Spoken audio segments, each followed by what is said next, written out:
Thank you, Joshua. And thank you, Gabe. Let's start this thing.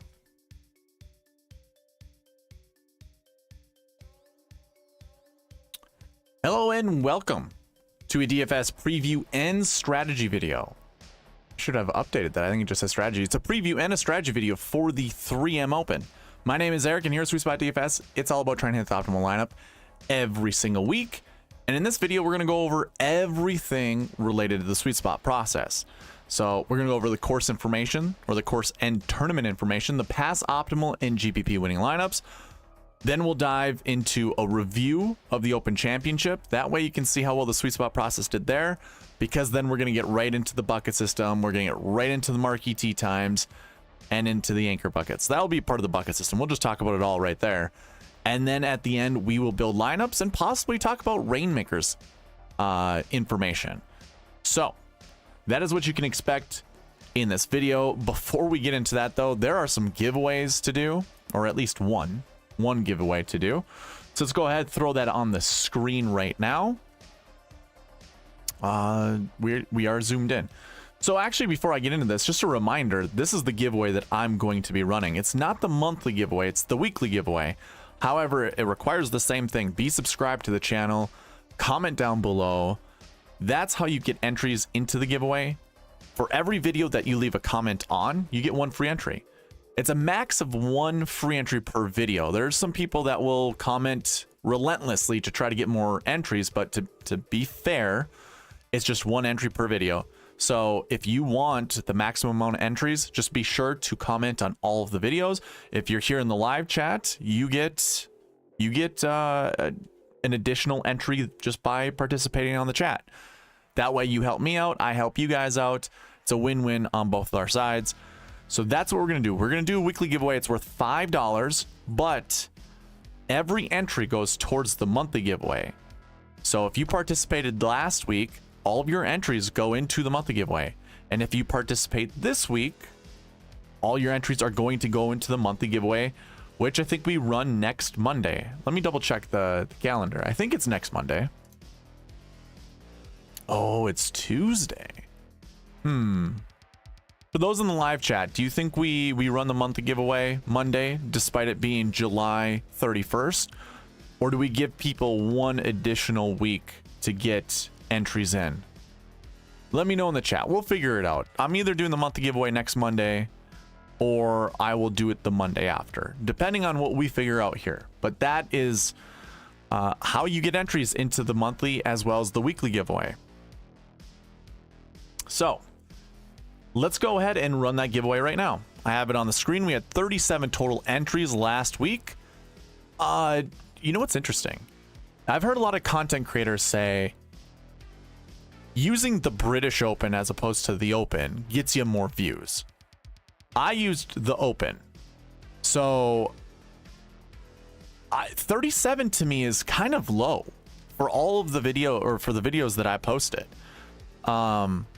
I think during the US Open we had over 50, something like that. So I don't know if people just were taking a break or whatever, what have you. I guess it doesn't really matter, because those that did participate last week, you had more. You have more of an opportunity to win this week. So with that being said, if I just hit a Y here, we get our winner, and it's Joanne. Joanne's in the chat. Congratulations, Joanne. I haven't been keeping track. I don't know how many we're on, but we'll figure it out. We'll figure out what you would like. I can send you some golf balls. I can send you another t-shirt, depending on where we are. Or I can send you $5 some way, somewhere, somehow. This then goes to the monthly subscribers. We were at 86. I'm going to go ahead and add our weeklies right now. What does that get us up to? 123. So congratulations. It updates once I make any kind of, once I hit enter, it'll just keep updating. So it's just a randomizer. But Joanne is our winner. Congratulations, Joanne. Number 2. Awesome. So yeah, we can figure something out. I mean, I've got Titleist Pro Vs that cost $5 a ball. If you want some Pro Vs sent your way, if you like golf balls, they have a little SweetSpot DFS stamp on it. I can certainly send them to you. I usually include shipping, so if you win number 3, I'll send you 2 golf balls. Shipping is like $5, so We'll figure it out, or if you want another t-shirt, we can do that. I know somewhere down the road, I'm going to do another order of merchandise because I want white shirts and white sweatshirts. So we can always keep banking them if you want. But anyways, congratulations, Joanne. Okay. So that takes care of what I call the subscriber giveaway.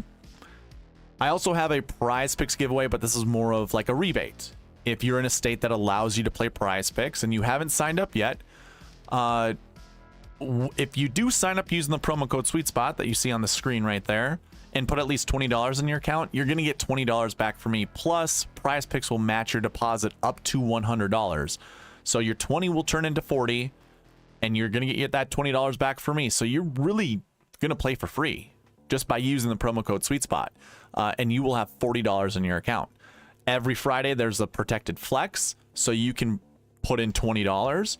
And if you win, then obviously that money is yours. If you don't, Prize Picks will credit your $20 back. So you can constantly play for free every single week, every Friday. And guess what? PGA lands on Fridays. So you could do PGA picks for Prize Picks every Friday. I think it's a wonderful way to try to make money. I've been slowly building my bankroll. Like I have a decent balance in it right now.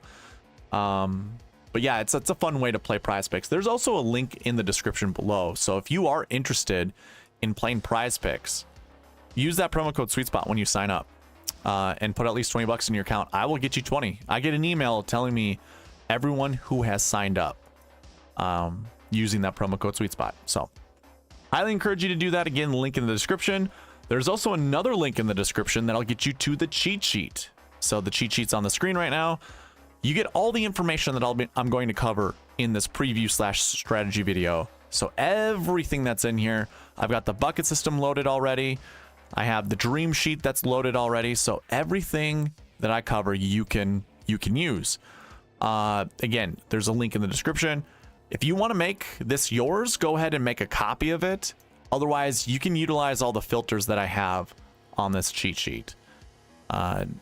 You can't modify it if you just use it as is. And I do that just to protect everyone else from bad actors. You know, I'd love to trust everyone, but not always can you. And I don't want it to be sabotaged and then the people that are looking forward to it can't use it. So make a copy. That way the data you can keep the data for yourself. You can use it however you'd like. You can modify it however you like. It's available for you. I also have one more thing, and it's called the optimizer. So this is what we're going to be building lineups with a little bit later. This utilizes the bucket system. So we're going to be talking about this, the bucket system. Of course, I don't know. Did I load the dream sheet? I did not. Okay, let me do that really quick. Actually, this is my copy of it. I'll do it behind the scenes. If you want this optimizer, all you got to do is email me at sweetspotdfs@gmail.com. You obviously need to be subscribed. I don't give it just away for free. I shouldn't even say it that way, but I want to make sure that you're participating on this channel before I send it to you. So all you got to do is be subscribed. Leave a comment here in the live chat or leave a comment on any of my other videos. And I'll send it to you. As long as your name matches your user or anything like that on YouTube, I'll be able to figure it out. If not, I'll probably ask you who you are. So don't, hopefully you're not offended by me doing that. But yeah, this can be yours. And again, we're going to be using this a little bit later to build lineups with. So these cover all of the giveaways. Let's go ahead and just jump right on in to the first segment, which is the course and tournament information. When it comes to the course and tournament information, what I like to cover first are the tournament fact sheets. You can find this at gcsaa.org. It's a website that looks like this. You can't really see it. Let me see. There you go. So gcsaa.org. And what you want to do is scroll all the way to the bottom of this website. I know this is kind of clunky on your side, but you'll come down here to the media room down here, and you'll see the tournament fact sheets right here. You click on that, that sends you to this page, and you'll see all the tours that they use. Hit that PGA, and the first tournament you'll see is the PGA Tour. They actually had an Open Championship I remember going over the course and tournament information and they didn't have one. Interesting. I want to check that out a little bit later, but won't waste your time here. Again, this brings you to the tournament fact sheets. And what I like about this is this gives you data points that you can use to research. So obviously you can see the tournament that we're playing, 3M Open. It's in the TPC Twin Cities, Blaine, Minnesota. By the way, I'll be there Saturday. I'm going to hang out with the Fantasy Golf Pod guys. And we're going to walk around. Maybe we'll run into you if you come to this tournament. Maybe not. Maybe we can get on TV somehow. So be on the lookout for us. I think we'll probably show up around noon, 1 p.m., something like that, because we are golfing earlier that morning. And then we'll head to the tournament. Anyways, back to the golf course or the tournament, the data points that I was talking about. So we have a par 71, 7,400 yards, stimp meter, so 12. There are some data sites out there that do use stimp meter. I think that's a smart idea to use for your research. You can also use average screen size. You can use basically any of this information for your research. The most important one to me is turf grass. I say this every single week. Turf grass to me is the most important piece of the tournament fact sheets. That and the architect, you can obviously use the architect as a data point.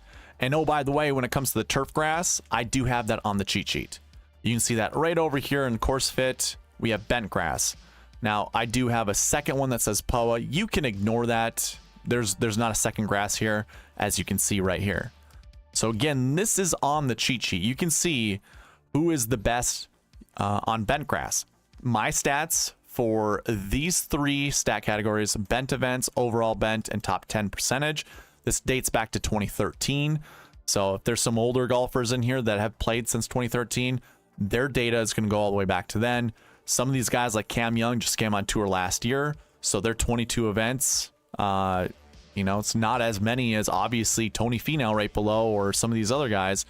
So just take that for what it's worth. Of course, you can see their overall bent. This is their average finishing position, by the way, on bent grass.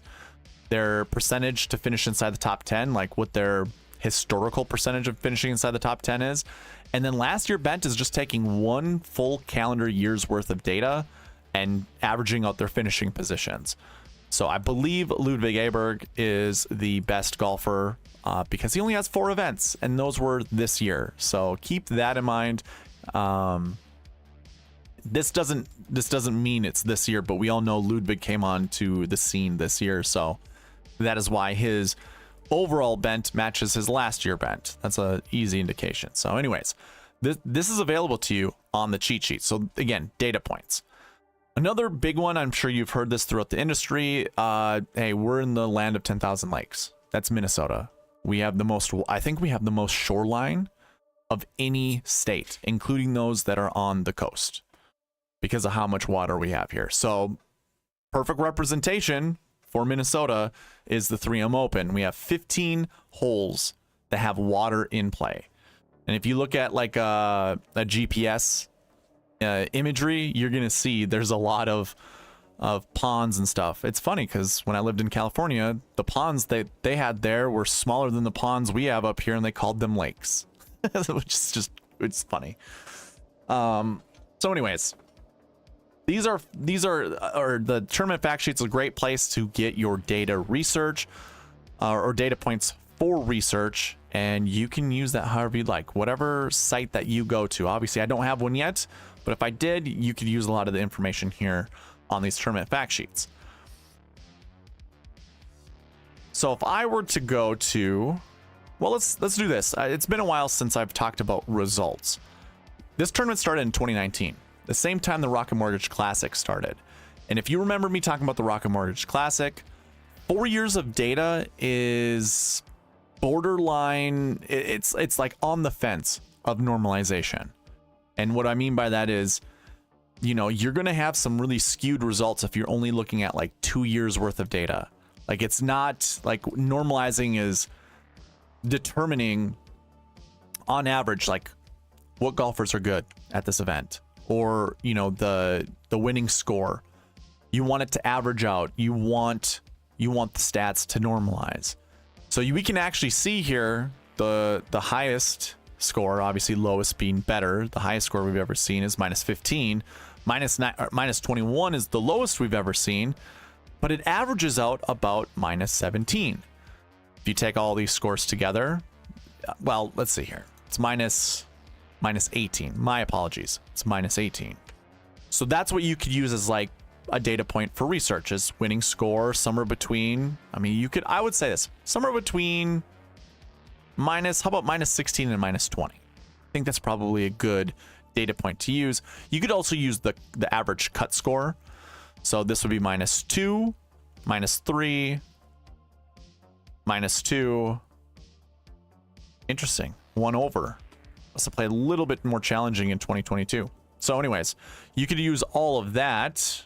What is the average? Pretty much even par is the average, but I would say -1. If you're researching somewhere between -1 and -3, that's probably the best way to go.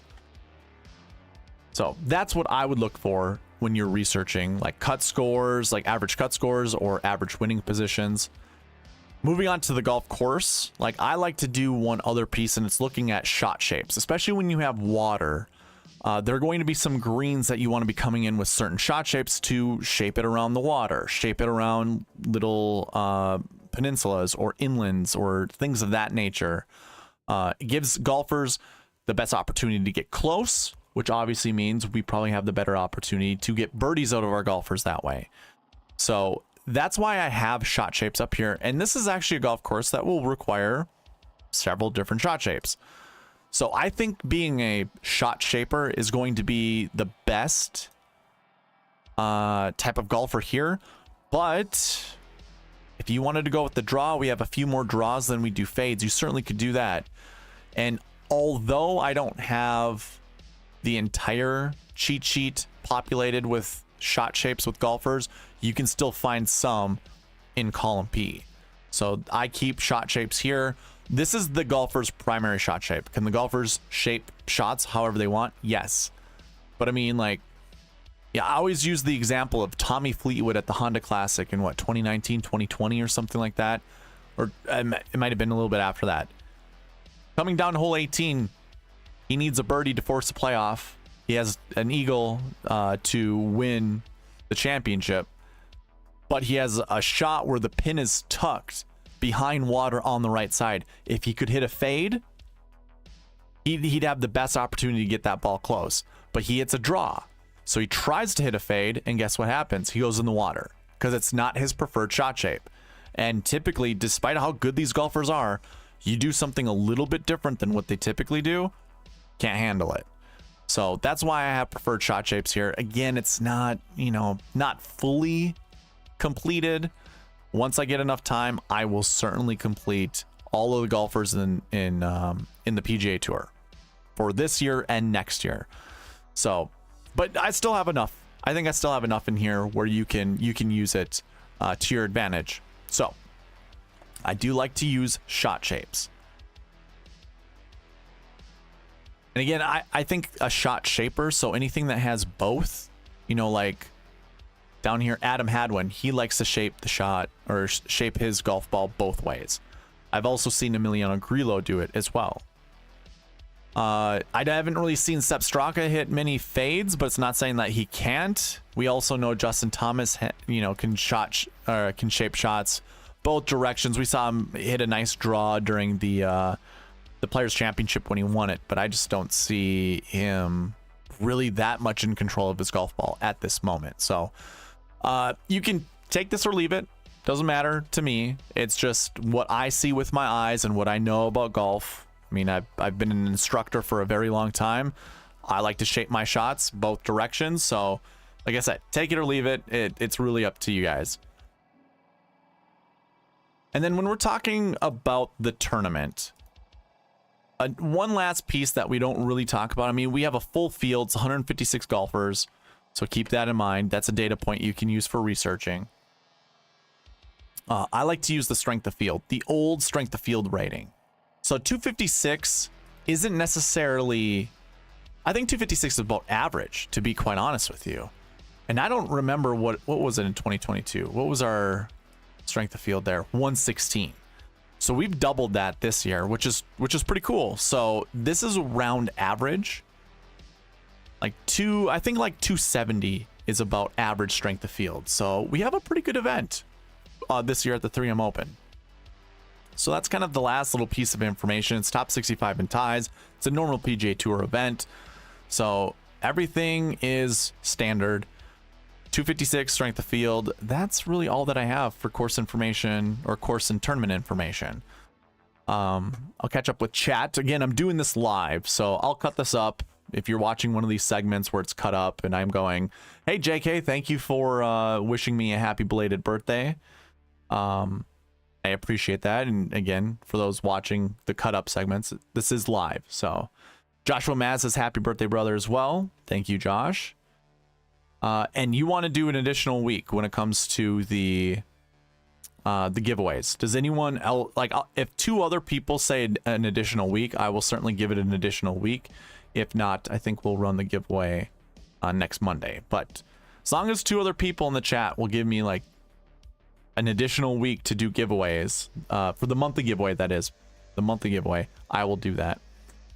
And JK says, I played one lineup 4 to 6 with Brian Harmonica with the sweet shit music, so I can't complain.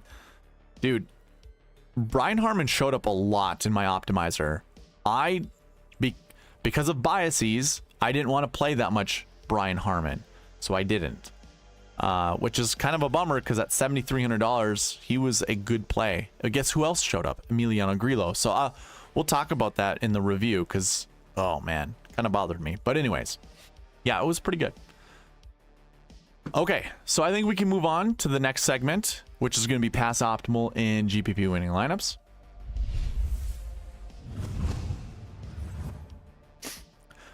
When it comes to pass optimal and GPP winning lineups, we can go all the way back to 2019 at the 3M Open because DraftKings was already established when this event started.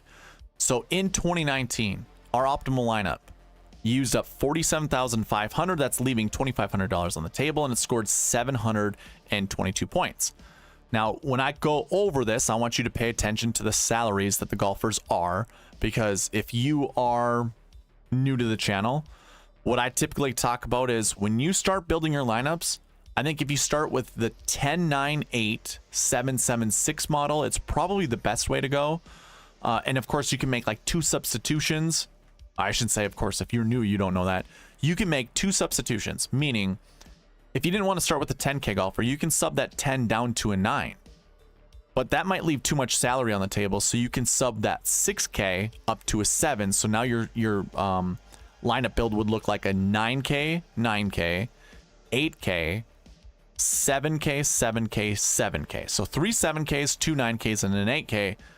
That works. That follows the SweetSpot process. So, but I also like, I want to start with a 10-9-8-7-7-6. So again, when I go over these golfers, I'm going to point that out, especially with optimal lineups and kind of like realistic optimals.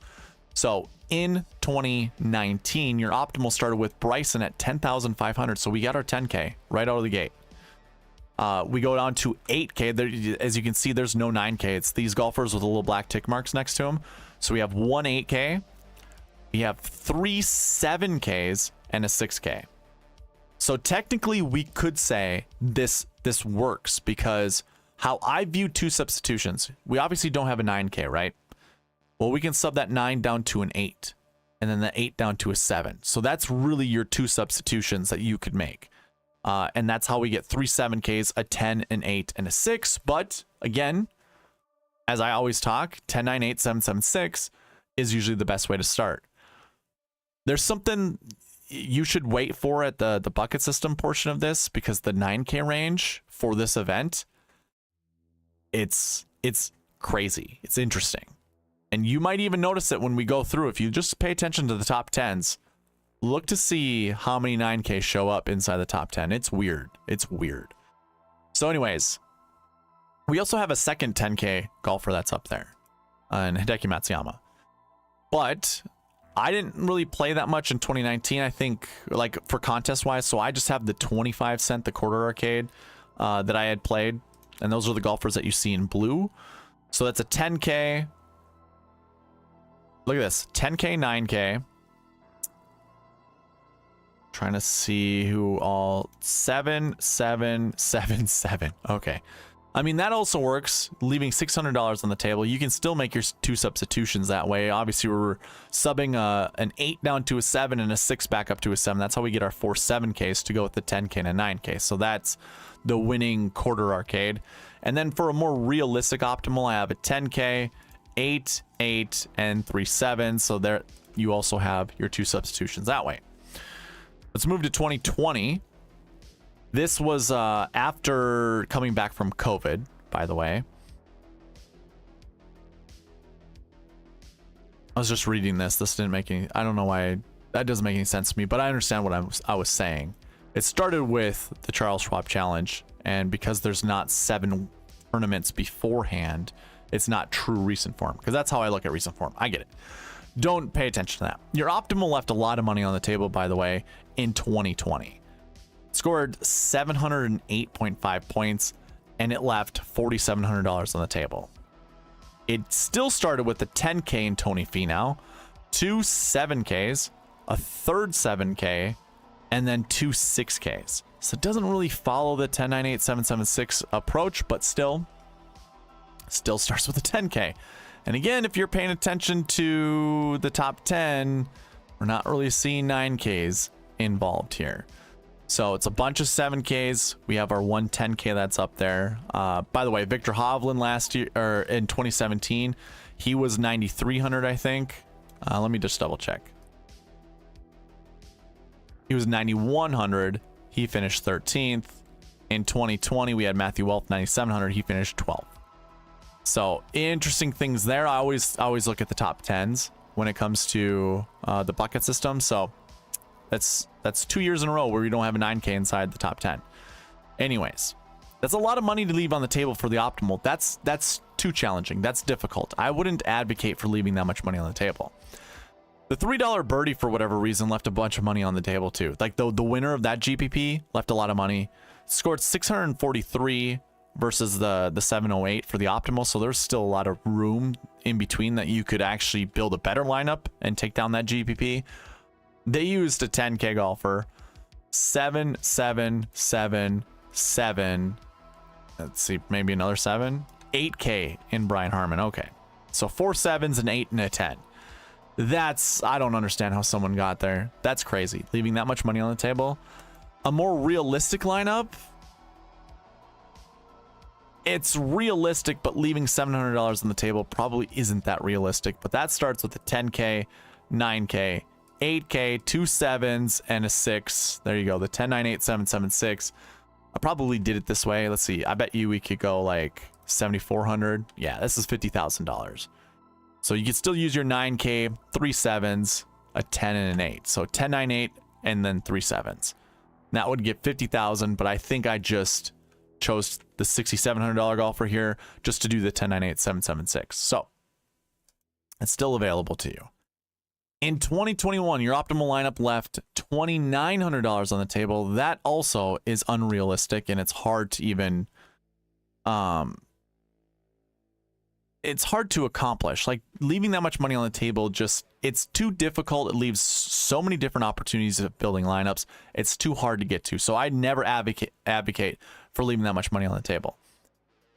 This optimal lineup, though, scored 647 points, and it still started with a 10K golfer in Louis Oosthuizen. So are you keeping track? We've been seeing 10Ks in all the optimal lineups. I believe we've been seeing 8Ks in each lineup as well. Maybe not last 2020. Did we not? Oh no, we did. Oh no, we didn't. Never mind. 2 6s, 3 7s, and a 10. Okay, never mind. But anyways, another 8K inside the top 10 like we did that previous year in 2020. But this one has a 10, an 8, 6, 6, and then 2 7s. And that's how you leave $2,900 on the table. Again, it's too challenging to do that. Your GPP winner scored 604. So that's about 43 points behind the optimal, which still leaves a lot of room to build a better lineup. This one actually used two 10K golfers. Louis Oosthuizen and then Tony Finau down here. Two 10K golfers, an 8K, two 7s, and a 6. So this one, you actually... Whoa. Never mind. I'm sorry. I got confused. Hold on. Timeout. 10K, 10K, two 7s, make that three 7s and a 6. There we go. I was following the green salaries here. So just to repeat that, two 10s, three 7s, and a 6. So you still get your 6. This one we have three 7s, but we're still starting with a 10K golfer. Now, a more realistic optimal. This one scored 635, so this one beat the GPP winner. It starts with a 10. I then include a $9,500 golfer. By the way, did you see how many 9K golfers are inside the top 10 this year? 3 years in a row now that we've covered, no 9K golfer inside the top 10, but just lurking outside. The other years it was like 11th, 13th place. We have Cameron Tringali this year, 16th place. So 10, 9, 8, 7, 7, 6. There we go. That was $50,000, and again, that would have taken down the GPP. It was only 12 points behind the optimal, so that's pretty darn close. And then the last year to look at optimal and GPP winning lineups is in 2022. The optimal scored 662, and it left $900 on the table. That started with two 10K golfers, Tony Finau, Sung J M. Then it had a $7,600 golfer in Emiliano Grillo, $6,900 in Scott Piercy. Remember, he choked it away on the last round. And then two other 7K golfers. So that's a 10-10, three 7s, and a 6. Very unique way of building an optimal. Your GPP winner used the top 4 golfers. So that's two 10s, a 7, a 6, another 7. And then I think if I scroll down a little bit here, we get our fourth 7. Or our third 7. Yes, our third 7. So that one also was 10-10, 7-7, 7-6. When we look for our first 9K golfer here, where do we see him?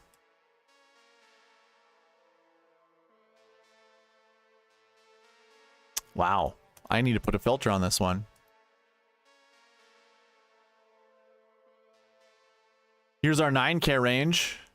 We only had 4 9K golfers, 3 10s, and 4 9Ks. That was a weird year. Best finish was Adam Hadwin, 38th place. Now, I think it's probably worth mentioning we should probably compare this 9K range to the 9K range we have this year. But it is also still worth noting this is the 4th year in a row where we haven't seen a 9K golfer either in the optimal lineup or even in the GPP winning lineup. So two 10Ks, like I would not be afraid to use a 10K golfer because they show up at this event a little bit more. I mean, I shouldn't even say a little bit more. They live up to their price tag. That's what I meant to say. They live up to their price tag. Now, I don't have a realistic optimal, but I think we probably could get closer by using someone just a little bit more expensive rather than these 7Ks. Cam Champ scored 92 points, so we could use him and maybe Hoagie. Yeah, this is 49,900.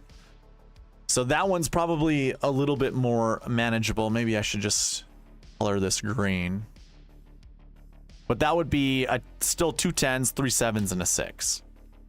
So yeah, pretty challenging to get to a lineup like that. I mean, that's very, very unique in building your lineups. But I guess let's just take a look at our salaries. I said we should look at our 9K range. Well, look at this. I mean, we have 7 golfers compared to last year's 4. So just from volume alone, I think we have a better opportunity to find one of these guys inside the top 10. But still keep in mind, 9Ks get no love at this event. How about this? Let's go back every year now and just look to see how many 9K golfers we had.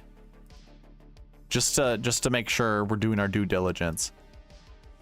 7 in 2021, only one of them finished 16th, and you had Sergio Garcia, Matthew Wolff, who probably was on the decline at that time, Cam Davis, Bubba Watson. So kind of, I don't know. We'll go through some of these other ones. 2020, I want to see the names and then we can kind of compare.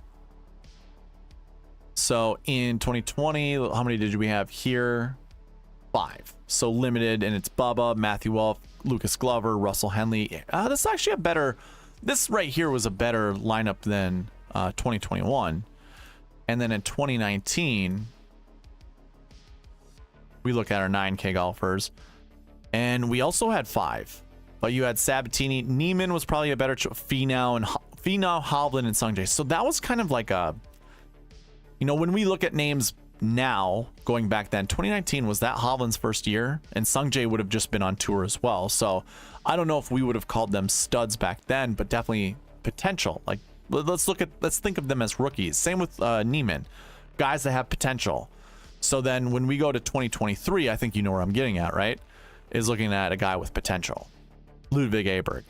He's a Swede. We're in the land of Scandinavians. Is there a reason we shouldn't be playing Ludvig this week? He's almost right at home. I mean, that's why a lot of the Scandinavians settled in Minnesota. It reminds them of home. So it's possible that I mean, that's a narrative, right? That's going out there into left field and trying to figure, trying to connect the dots. But hey, Sepp Straka's been playing well. Emiliano Grillo's been playing well. He's also pretty decent with course history here. Yeah, I don't mind Grillo. I don't mind Straka. Åberg, JT, obviously, at one point in time, I mean, I shouldn't say at one point in time. For a really long time, he was at the elite level. He's kind of, I don't know, man. He hasn't been playing very good as of late. Same kind of applies to Gary Woodland, US Open champion. Hasn't really been playing that great. But Steven Yeager and Cameron Davis, they're all, horsepower guys. They can score in bunches. So I actually do like the 9K range this week. I think you can go to the 9K range when building lineups. The 10K range I think is pretty loaded. I think those 4 10K golfers, you probably want to play one of them. Probably.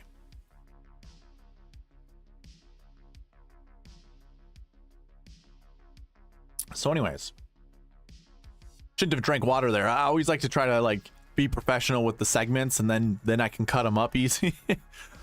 But that's going to cover our past optimal and GPP winning lineups. I noticed that 9K range when I was doing my my brief kind of overlook before jumping on stream, just to provide a little bit more information that maybe you guys weren't thinking about. Let me check the chat once again. Let's see here.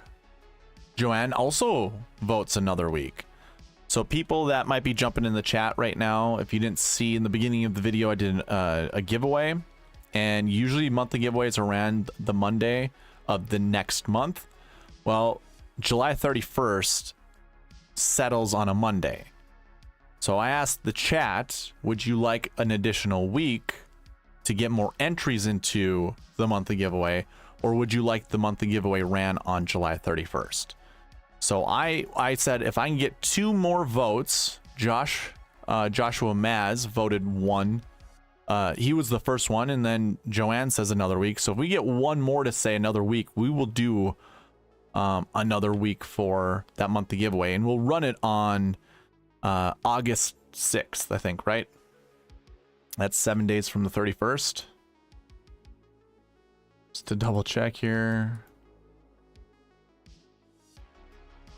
No, August 7th. Sorry, August 7th. We'll run it either August 7th or the 31st. I just need 1 person to also vote another week. And then Daryl Mooney goes, no 9Ks is scary, especially with Grillo recent form and course history plus Straka and Cam Davis. Yeah. So I think, as long as I've been doing the pass optimal and GPP lineups as well as the bucket system, I know that we still have to compare every single year as to why maybe there weren't 9K golfers those years versus what's in the 9K range this week. Okay, Charlie Carden just made it official. We'll do the monthly giveaway August 7th. So we'll do the monthly giveaway then. That'll mean there'll be a smaller window for monthly giveaways in August, because I don't think September does the same thing. So anyways, man, July is going by fast.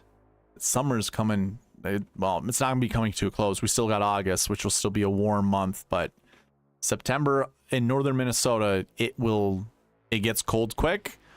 We can get snow as early as the end of September, so I'm not looking forward to that.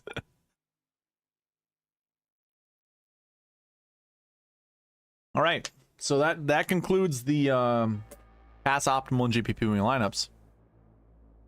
Let's get into our next segment, which is a review of the Open Championship.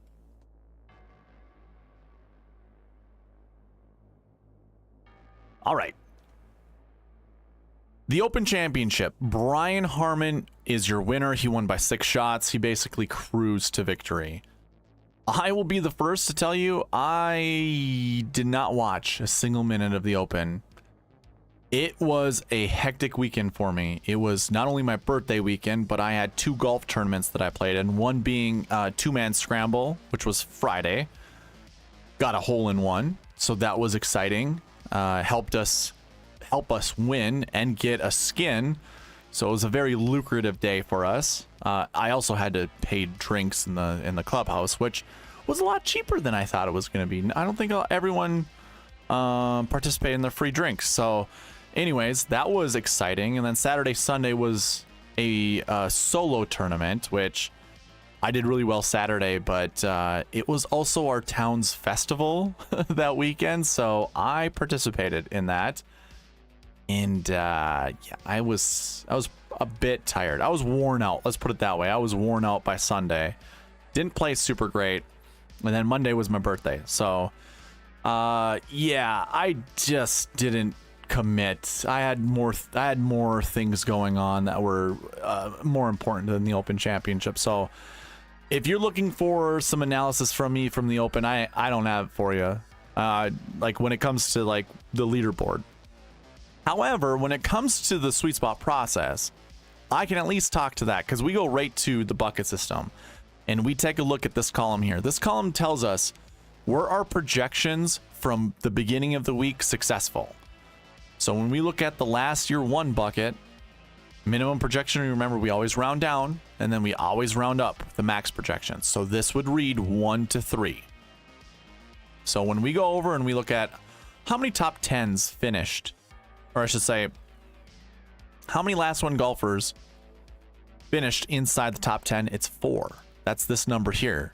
So 4 golfers from this bucket finished inside the top 10. Now that lies outside of this 1 to 3 range. If that's the case, we look at how many were in the optimal lineup. 1. Does 1 fit inside 1 to 3? It sure does. That makes it a success. So when we look at the rest of these, when I scroll down, we have 100% correct or 100% success rate when it comes to the bucket projections. So we were spot on when it comes to the optimal lineup and or the top 10s. So that piece of the puzzle was 100% correct. There's a second piece that we definitely use very much so is the Marquee Tee Times. And if you're unfamiliar with what the Marquee Tee Times are, I basically highlight the top 9 groups. And there's usually it's 3 golfers per group, 3 golfers in a tee time. That's Thursday, Friday.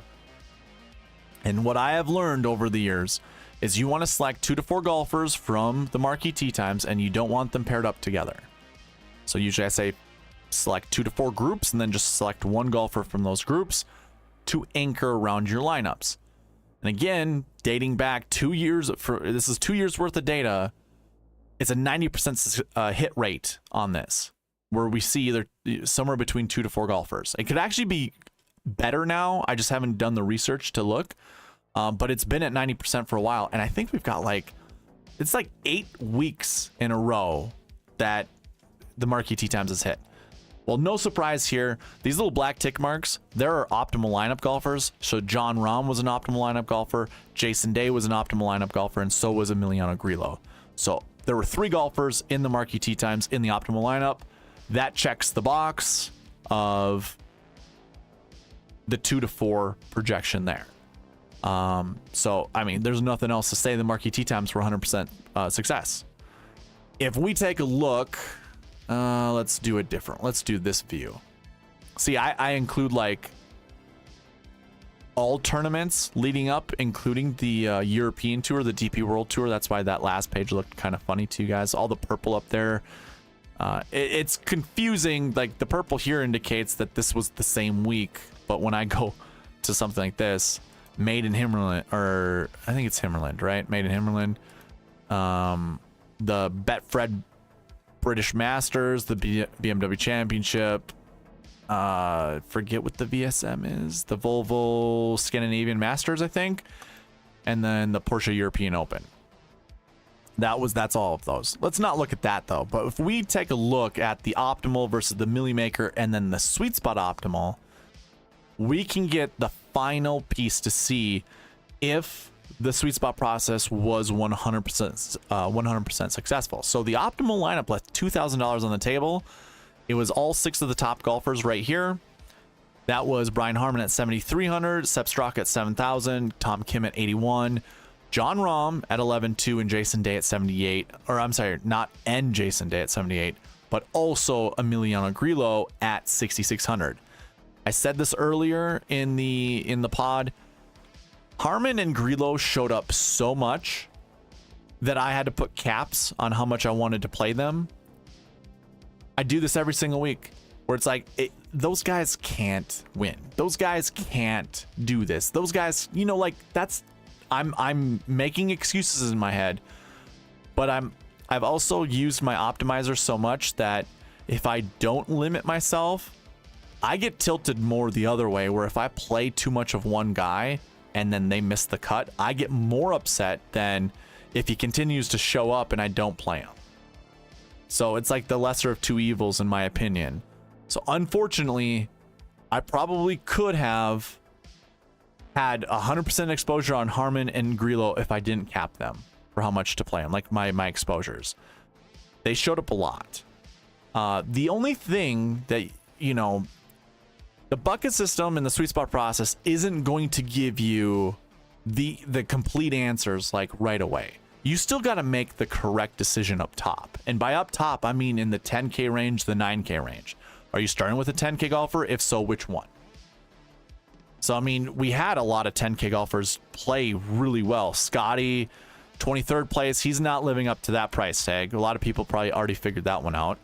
10,100 Xander Schauffele, 10,000 Victor Hovland, 11,900 Rory McIlroy, 11,200 John Rahm. They all played pretty well, and you know, at any given moment, those guys could have played their way inside the top 2, top 3, top 4. It was just John Rahm, and Rory was really, really close behind.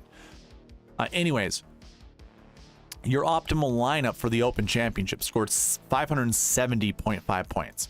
The Millie Maker lineup scored 533.5 points. So that's a 37-point difference between the Millie Maker and optimal. That's pretty darn close. And the Millie Maker used all $50,000 of the salary. And this is the $25 Millie Maker, by the way, not the $555 or whatever it was. Now that lineup used Rory McIlroy, 11,900, had Harman, Straka, Tom Kim, and Jason Day. So those 4 golfers I just named after Rory, they were in the optimal lineup, so that's really good for the GPP winner. And then they had old Adam Scott down here, who finished 33rd place. That's pretty good. Pretty good for a Millie Maker winning lineup. Now here's where we determined that the Sweet Spot process was 100% correct. Does it beat the Millie Maker lineup? How many points? And this is following everything. This is following the bucket system. This is following the Marquee Tee Times. We put strict rules on it. Like if I throw up the optimizer for this week, it follows all of the bucket projections right here. I don't spend, or I don't leave more than $600 on the table. So I do my minimum salary, $49,400. I follow this to a T. And by doing that, creating a lineup for using all of that, you would have left $400 on the table. It would have included Rory McIlroy, Cam Young, so a 9K golfer, Tom Kim, 8K golfer. Let's see, hold on, timeout. It was not Tom Kim, my bad. 11K 900 or 11,900 Rory McIlroy, 9,000 Cameron Young, 2 3 7K golfers, and then a 6. So just to repeat that, that's a 10K golfer, a 9K golfer, 3 7s, and a 6. So Rory McIlroy, Cam Young, Brian Harman, Sepp Straka, Jason Day, and Emiliano Grillo. That scored 530.5 points, 535.5 points. So that was 2 points better than the Millie Maker. So the fact that we took down, or the GPP winning lineup, means the sweet spot process was 100% successful for the week of the Open Championship, which is kind of crazy because the Open Championship, to me, creates more volatility because of the link style golf, the location where they're playing, the openness to the elements, you know, the wind, rain, all that stuff. It's a different type of golf. So it's kind of crazy to think that having a strict process that you use every single week for all of the American events still applies at the Open Championship.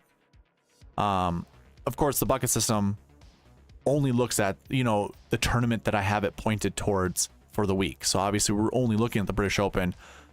If the bucket system wasn't good, I guess I would expect different. You know, like I would expect it not to. I say it's surprising, only just, it's like tongue in cheek, you know, like doesn't really surprise me because it's always analyzing top 10 stats or top 10 golfers and the stats that they come in with.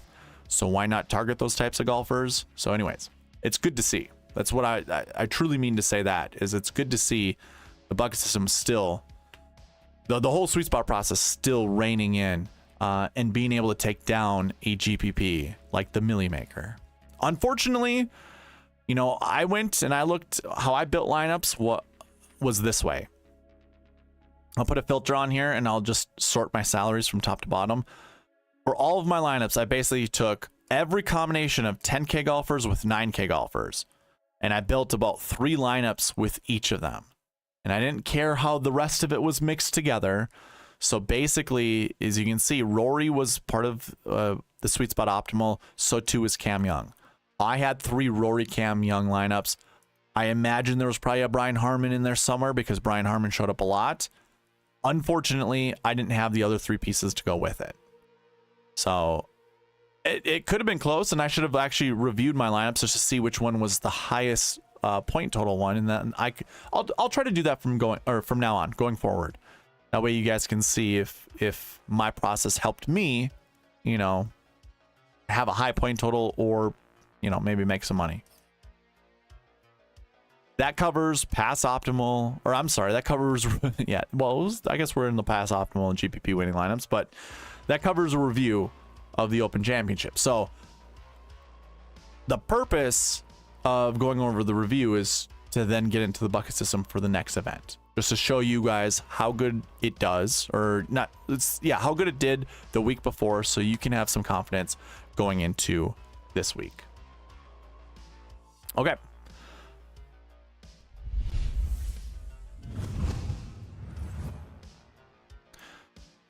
So we just covered a review for the Open Championship, giving you some confidence how well the sweet spot process did. So then when we come here and talk about the bucket system for the 3M Open, again, you'll have some confidence in using the bucket system.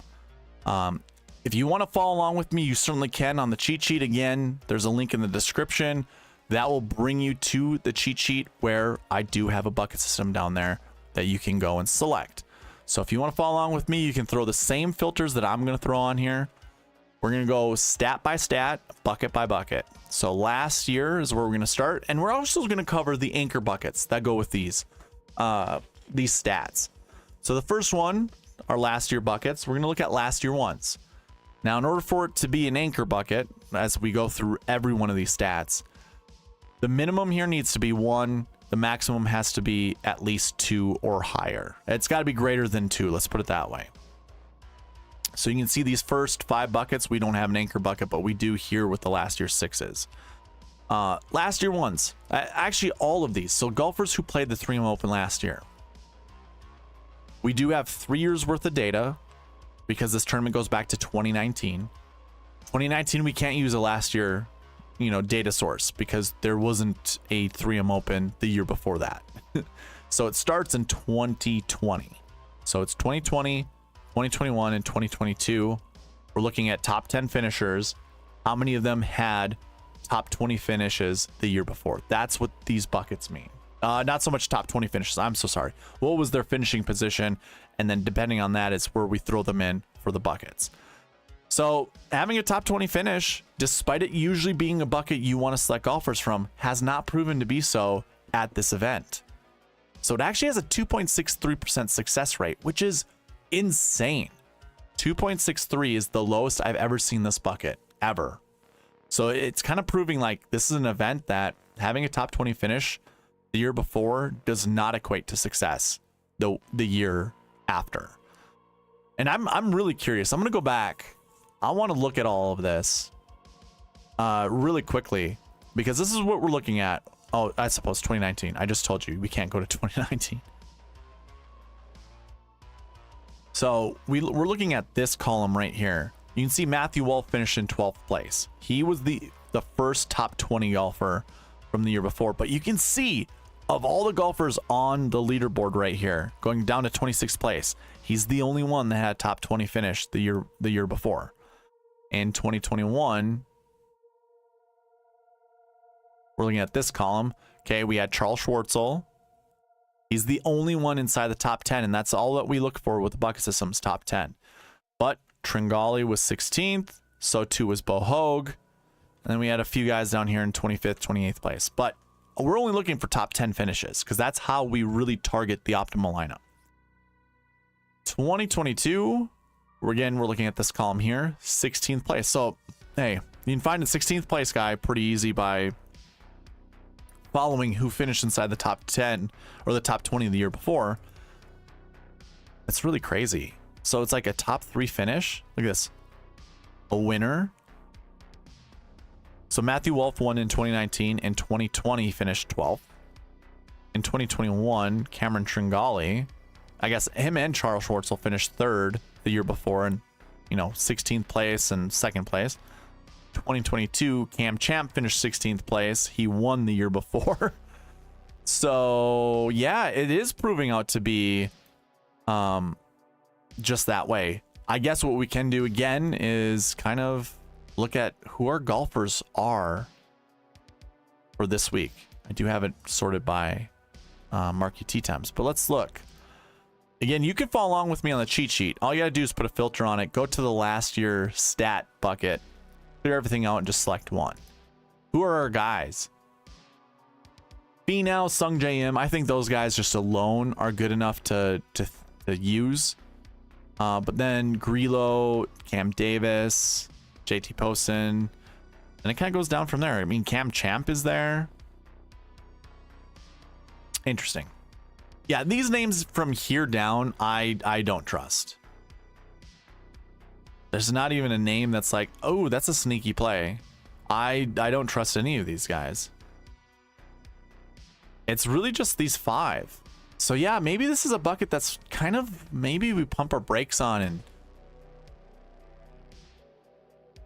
and I wish I had a website that we could just look like really quick. What were all the last year ones from the years before? Because I really don't want to go and sort through each one of these tabs just to see.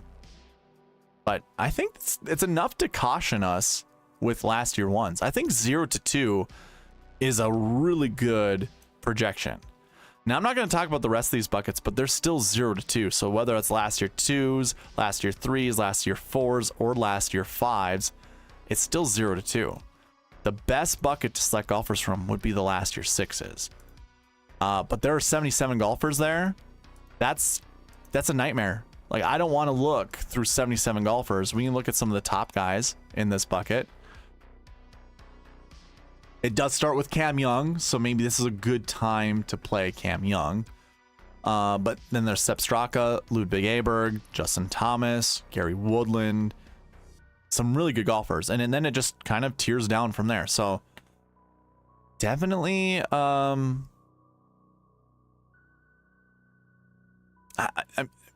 The projection for this bucket, by the way, is 3 to 6, I believe. No, it's 2 to 6. That's the first time I've ever seen that.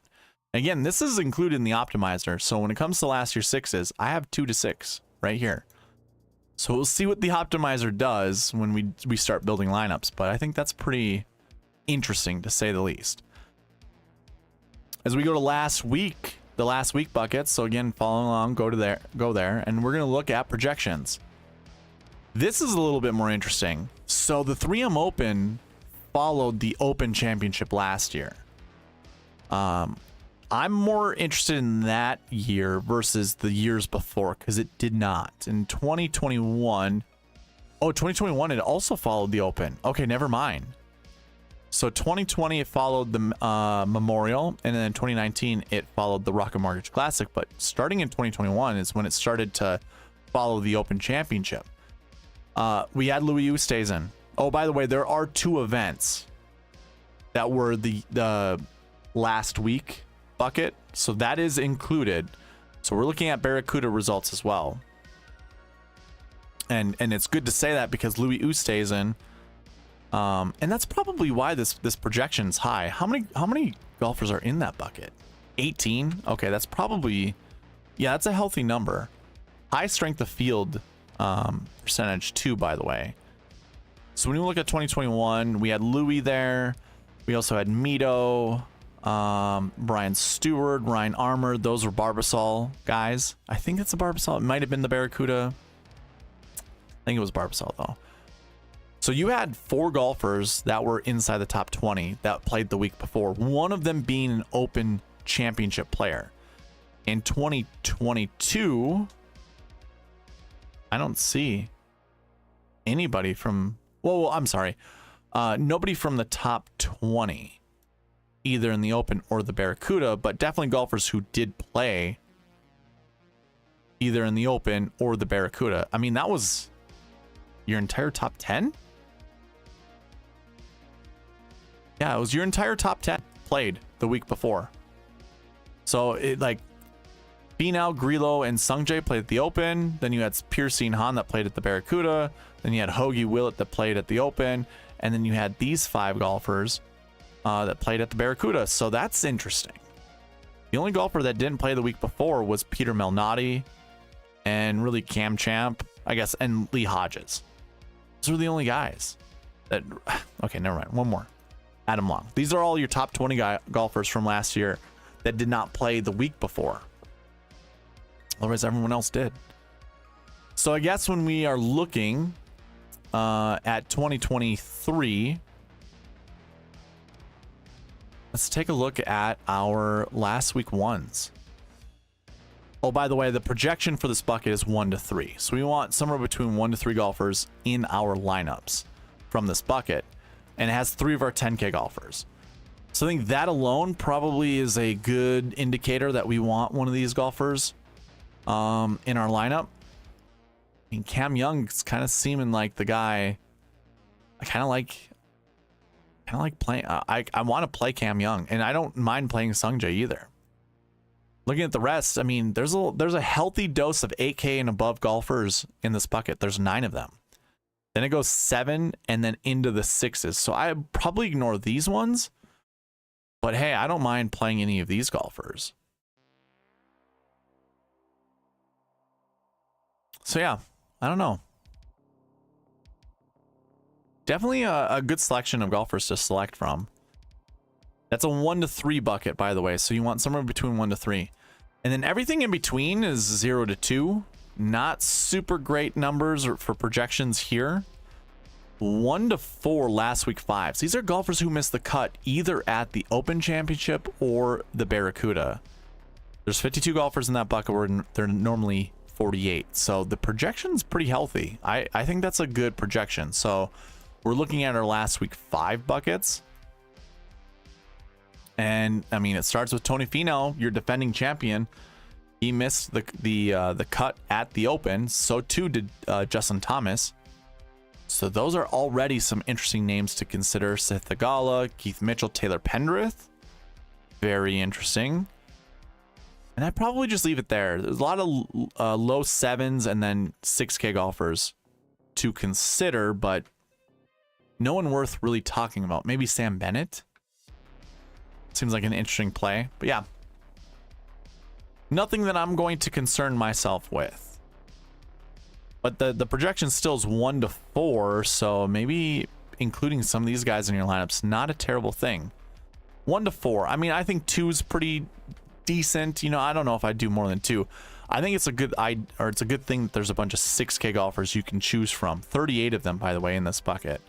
That's probably one of these 6K golfers will probably be inside the top 10, my guess. And then golfers who didn't play last week, that's a 0 to 2 projection. This is normally where we see 1 to 3, sometimes 2 to 4 not playing. Like, it's usually this bucket, last week 1s and last week 5s are usually your main buckets to select golfers from the last week buckets. So yeah, very interesting. I think last week 1s, last week 5s, and I think you still do that. And it doesn't matter if it's the Open Championship or if it's the Barracuda. You probably want a healthy mix of both.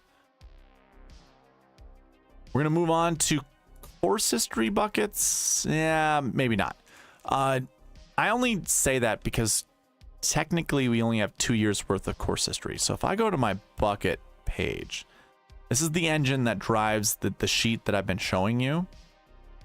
And when we look at like this top, each one of these top tables, you can see it has a name here, top 10, top 5. This is your tournament history tables.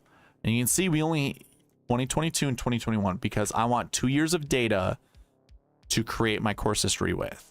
I don't want just 1 year of data because obviously this tournament started in 2019, but I also want to see results from 2019 and 2020 before I start keeping track of course history. So 2 years of the data is definitely not normalized. What I ended up doing in the optimizers, I kept all my minimums to 0, but I did use the maximums when it came to the course history buckets. This is more of a safeguard so we don't select too many golfers from one bucket. And I think that's a solid way to do course history. But if you wanted to know the projections, again, you can see these on the cheat sheet, by the way. You can go to the course history buckets here and take a look at the cheat sheet that way, or just those course history buckets. But it's course history 1, 1 to 3, 0 to 2, 0 to 2, 0 to 2, 0 to 2, and then 1 to 4. So I rather not have any minimum projection. We can keep the maximums as they are, but let's just ignore the course history buckets for this year. Going into the next stat to talk about, I would say we go into the recent form buckets. There are 0 recent form golfers that have top 20 finishes, which I want to validate. Is that true? It appears so. What is this average? 32.6. Okay, yeah. So these are the right calculations right here. That's crazy. We have what? Technically, we have 0 golfers coming in with good recent form. Good recent form being like an average of a top 20 finish over the last 7 weeks. So that's super interesting. We have no golfers there, which means we just move on through. So we go to the recent form 2s. Recent form 2s, recent form 3s, and recent form 4s is where we usually see high projections every single week. It doesn't matter what tournament it is. So this kind of goes right in hand with what we've seen before. There's one concern that I have. So I don't have a concern 1 to 3. By the way, this would be an anchor bucket, so we can talk about that here shortly. Recent form 3s kind of gives me a concern. 2 to 4 is a very strict projection, and it requires you to grab some golfers. So I think what it really needs us to do is look at who are in, like which golfers are in that bucket to be comfortable playing at least 2 from. Currently in the optimizer, I have it set to 1.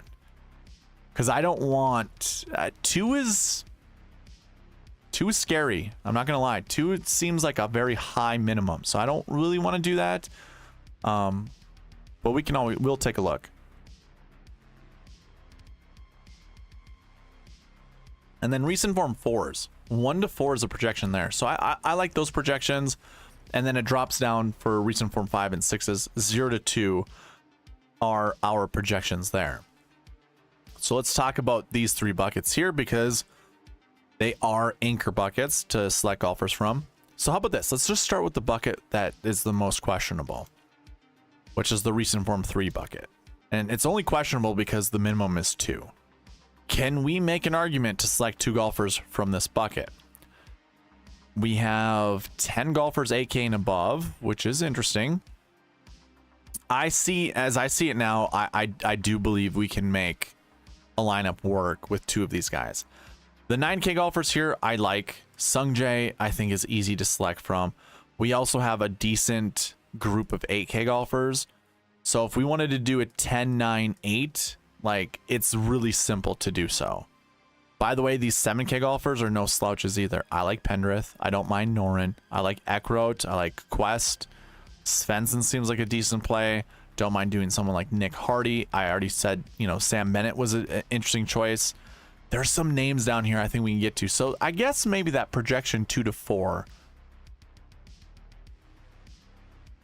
I think if I start lineups with Sung Jae, I definitely want to make sure that I have 2 to 4. But I think I'm just going to keep it 1 to 4. So I'm going to do that when it comes to recent form 3s. Okay, now that we talked about that bucket, I mean, there's some good golfers there. Definitely consider playing at least one of them. Recent form 2s. Yeah, Cam Young, Hideki Matsuyama, just those 2 golfers alone. I like them. We also have some good 9K golfers here that, you know, I talked about these 3 basically together, that they are the 9K golfers that if I wanted to play, if I want to choose a 9K golfer, these would be the 3 or one of the 3. And then pretty good representation from 7K on up, honestly. One 6K golfer, $6,900. So recent form 2s, 1 to 3 I can get behind. I almost want to say 1 to 4, but 1 to 3 is good. Going to the next one, recent form 4s. This is a 1 to 4 bucket, and it starts with Tony Finau, which is really interesting. So there are several ways this week when it comes to the recent form buckets to build lineups with. This one I don't like as much. There's not that many 8K golfers and above, so choosing one from up here I think is more challenging. I probably think it's going to be one of these 6K golfers down here is probably going to fill out your lineup and count towards that one projection in the minimum for this bucket. But it could be 2 or 3, and it could be more. But I'm not as confident in this bucket. You know, there aren't a lot of names. Kevin Streelman's very intriguing. $7,000. Yeah, course history is decent. 34. Probably just played it once though. I don't mind someone like Kevin Streelman this week. 7,000 by like bare minimum 7,000. That's again, like I said, very interesting. Okay. That covers the recent form buckets. Let's go ahead and talk about the salary buckets. So we kind of briefly went over this in the past optimal and GPP winning lineups. 9Ks, 0 have shown up inside the top 10 the last 4 years. So I mean 0-0 min max. There's a 0% success rate of having 9K golfers inside the top 10, meaning there's also a 0% frequency rate. 0 9K golfers were in the optimal lineup, but we already covered, you know, the 9K range this year is pretty good. You know, where I think 2019 and either 2020 or 2021, we only had 5 9K golfers. We have 7 this year, and they're pretty good. They're pretty good 9K golfers compared to those other years. If you want to check that out, check out the past optimal and GPP winning lineup segment that I went over, because we did look at some of those 9K golfers, and yeah, I think this year is a little bit better than previous years. But this 7K range, I mean, the 7Ks dominate the 3M Open. We have 41 golfers in that bucket this year, where we normally see around 39.25. 2 to 5 is the projection. So that's the dominant bucket out of all of them in the salaries, or I should say that's the dominant bucket for the salary stat. I don't think you have to worry about playing a 7K golfer. You're just naturally going to do so regardless. So somewhere between 2 to 5, I would just say 2 to 3, because if you go with 4, Actually, you could do 4 7Ks and maybe 2 10Ks. That might be the lineup build this week. Obviously, we saw it in past optimal and GPP winning lineups. It might be a good thing to do this week as well. Although the 9K range is difficult to ignore, and so too is the 8K range. 8K range for me a little bit more so than the 9K range. And then the last bucket to talk about are the strokes gain buckets. So if you want to know what goes in the strokes gain buckets, there's a video in the description below that talks about the bucket system. Go there, go to the buckets, the strokes gain bucket portion of it, learn it there. Because if I decide to explain it here, it's just gonna be long-winded, and we don't need to make this video any longer than it's going to be. So the only thing you really need to know is if you're following along with me on the cheat sheet, again, link in the description. If I go to that cheat sheet and I go to the dream sheet, you're gonna be looking at this column right here, the strokes gain, the SG column, column B. Look at that one and sort A to Z. That's what you're going to see for each of these golfers. Oh, by the way, make sure there's no other filters on like I have. So we can look at all of the golfers. So you can see this is all color coordinated based off the strokes gain bucket. So you will be able to know which strokes gain bucket it is just based off of the colors that go with each of the buckets. So strokes gain 1 is this dark green, strokes gain 2 is this light green, and strokes gain 3 is yellow. So when we look at projections here, 0 to 2 strokes gain 1, 0 to 2 strokes gain 2, 2 to 4 strokes gain 3, 1 to 3 strokes gain 4, and then 0 to 2 strokes gain 5, as well as 0 to 2 strokes gain 6s. So again, these are projections. Again, minimum projection, maximum. So when I say 0 to 2, you don't want to play more than 2.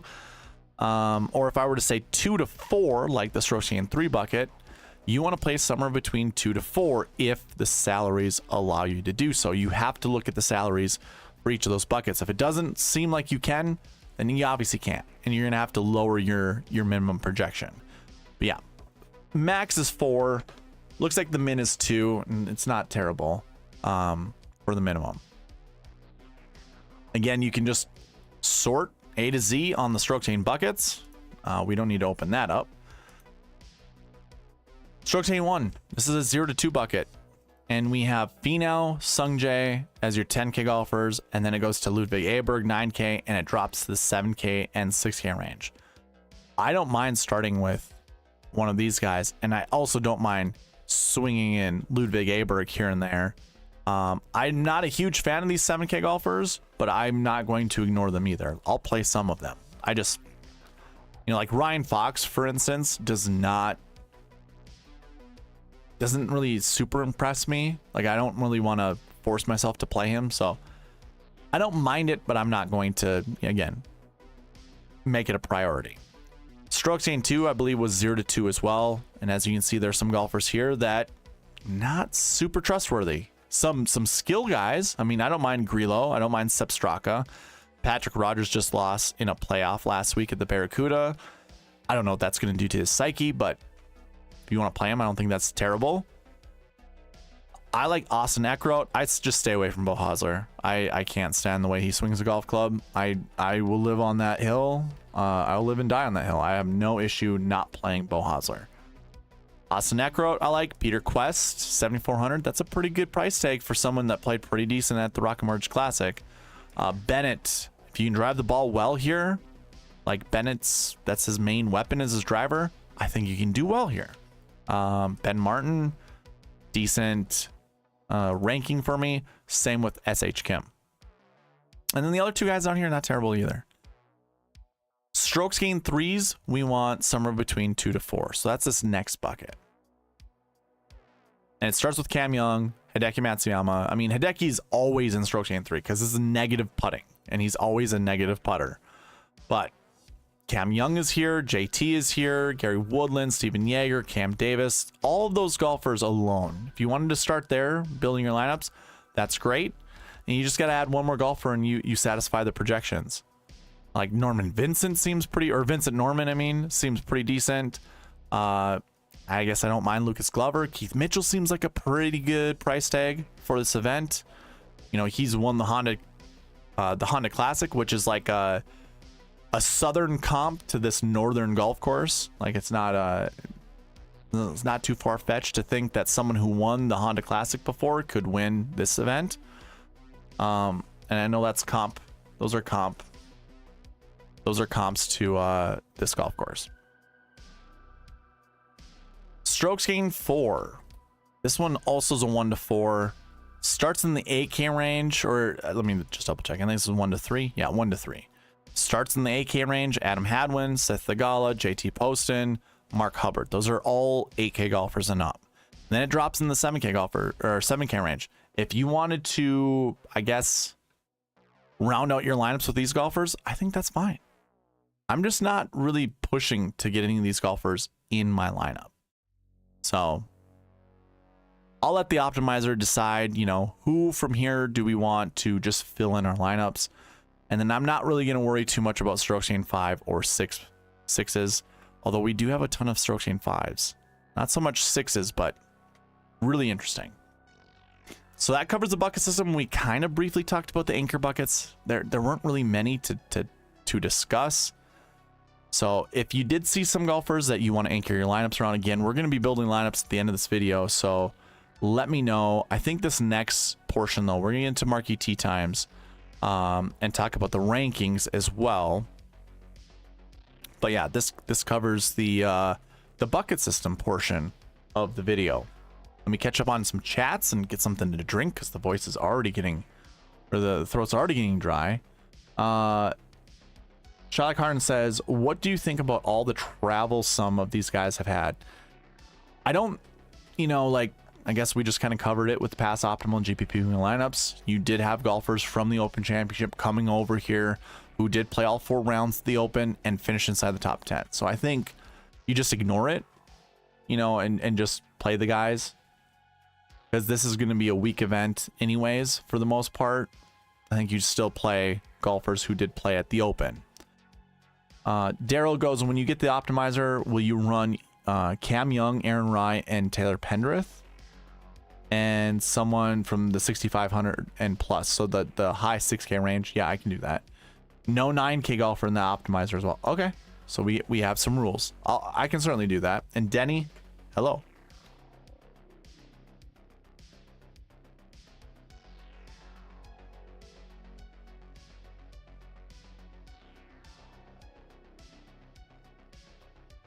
Okay.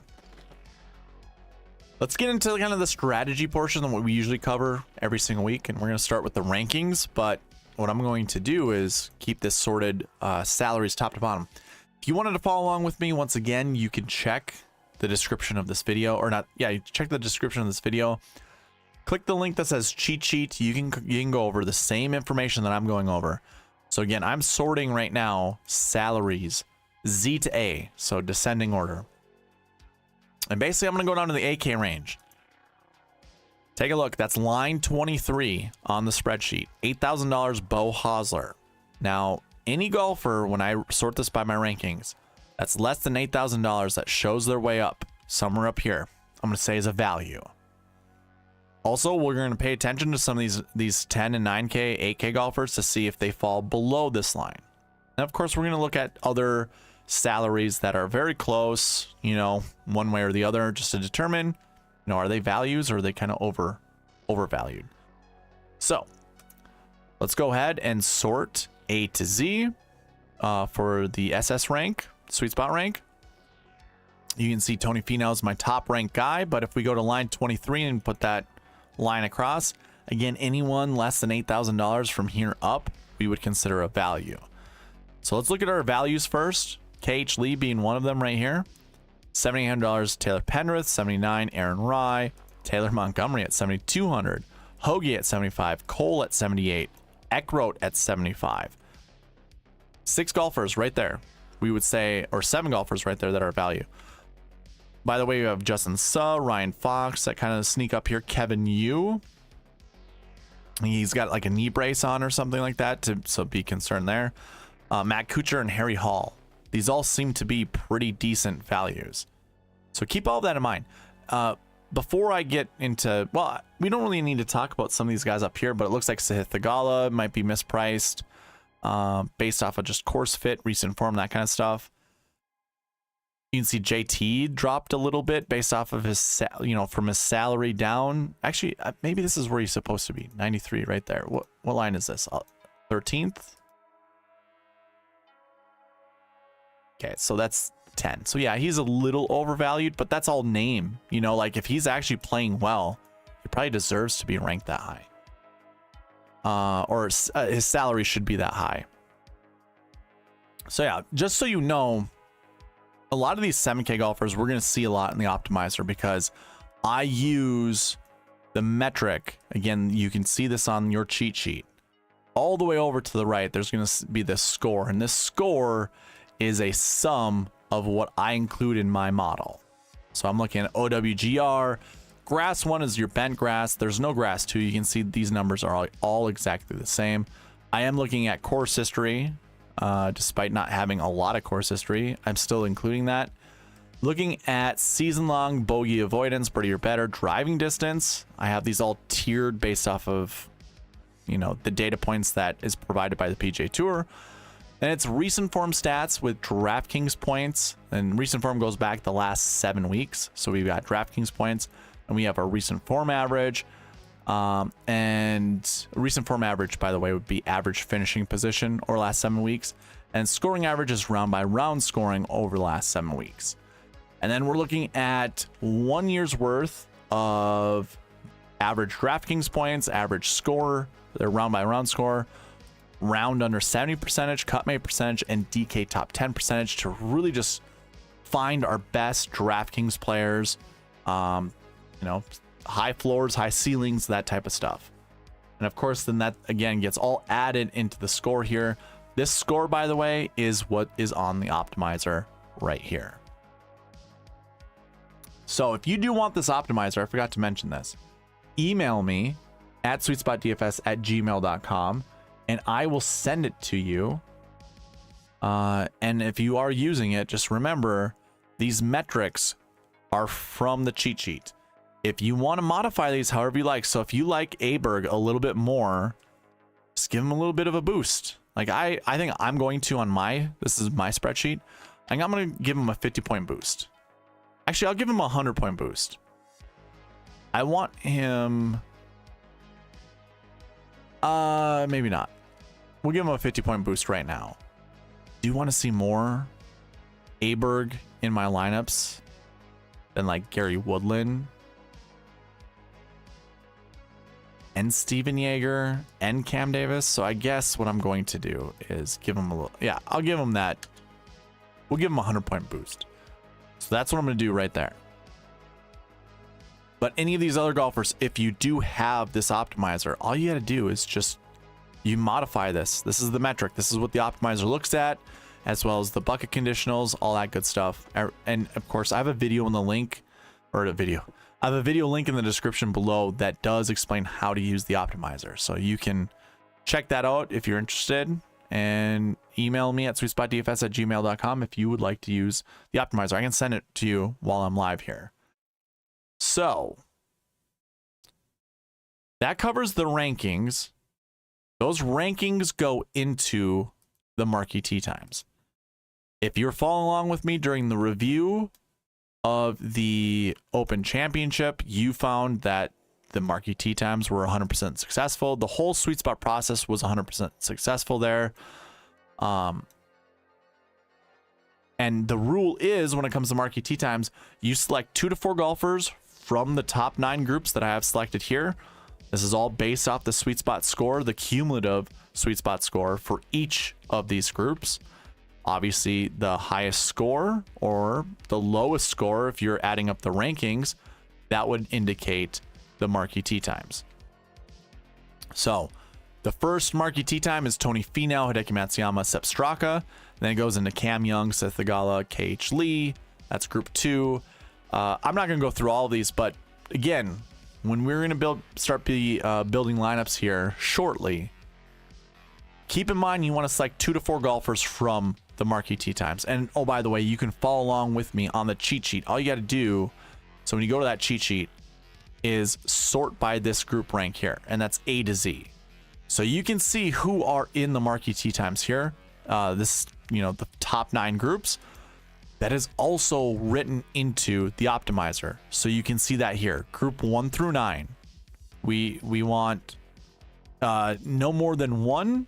And if you want to select one from one group, you can certainly add that in here however you like.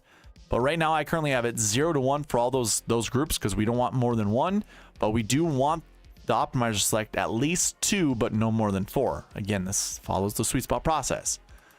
So out of the golfers that you see up here, you know, which 2 to 4 golfers do you want to build lineups around? Again, I'll build those lineups here shortly when we start building lineups with the optimizer. So like for me, this top group has Finau, Matsuyama, and Sepp Straka.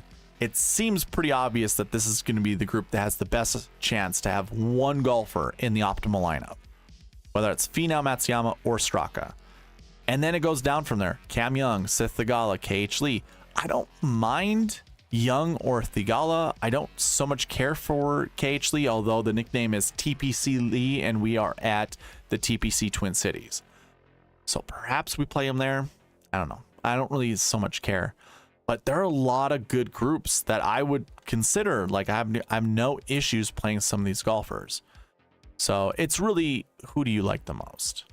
And then we go from there. Of course, we can just let the optimizer do the work as well. So that is all that I have for the Marquee Tee Times. We don't need to get too far into that. I think we can actually wrap up this the preview and strategy portion and get into building some lineups now. So I don't think there's anything else to cover other than let's get into building some lineups. I already know that Daryl wants me to build some lineups, but hello, Chad. What's going on, man? Thank you for the congrats on the hole-in-one and also the happy birthday. I too am excited for Saturday. It'll be a good time. Be a super good time. All right, so I already ran the optimizer once, and the optimal lineup, the very first one, included Sung J M, Sith Theegala, Eric Cole, Taylor Penrith, Tom Hoge, and Austin Eckroat. I don't mind that lineup. It's a lot of 7K golfers, but if you remember us going through the past optimal and GPP wing lineups as well as the salary buckets, I mean the salary projections or the projections for the salary or the 7K range was 2 to 5. You play up to 5 7K golfers, which I'm not going to because you'd leave a lot of money on the table. But having 4 7K golfers doesn't surprise me, doesn't scare me at all either. So that's when I first ran the optimizer before jumping on. This is the lineup that showed up. So let me scroll up here. I think what we're going to do is this one first. Gabe was the first one in the chat, so let's go ahead and build a lineup for him, and then we'll get to Daryl Mooney's. Those of you that are in the chat right now, let me know if you want me to build you some lineups using 2 to 4 golfers from the Marquee Tee Times, and we can certainly do that. I think before I start building lineups, I'm going to go ahead and retweet this to let people know we're building lineups.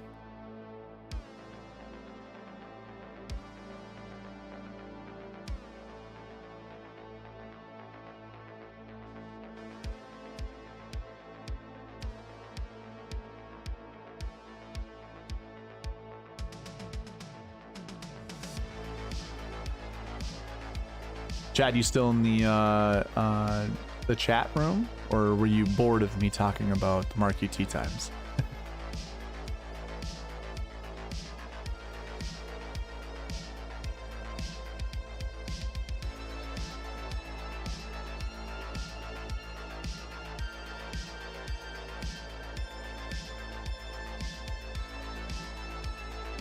All right. So that first lineup for Gabe needs to include, says he's all in on IM, all IM as Chad Eckert would say. Can you build me an IM, Post, and Sig lineup? So we lock in IM for a yes. Poston was what, 8,400? Grayson's sick. Where in the heck is that guy?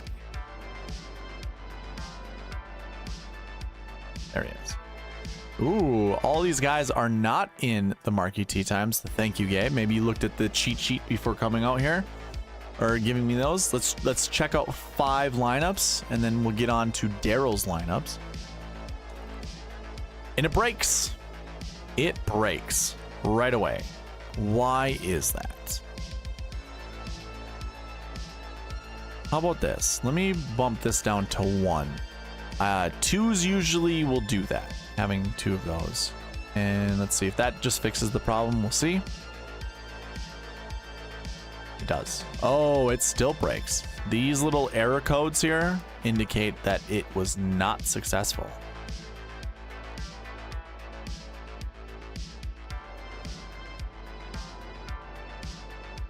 I'm gonna go 17K and see if that will help us.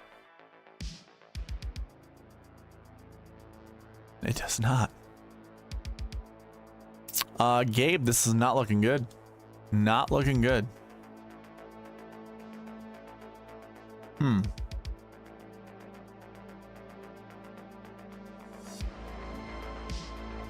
Trying to figure out which one needs to change. You know what?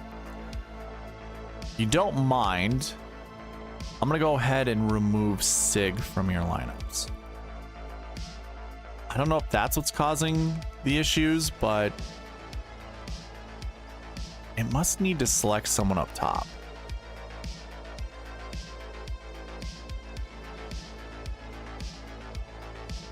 Okay, so this one works. So we have Sungjae, Keith Mitchell, JT Poston, Eric Cole, Austin Eckroat, and Cage Lee. So it's not terrible.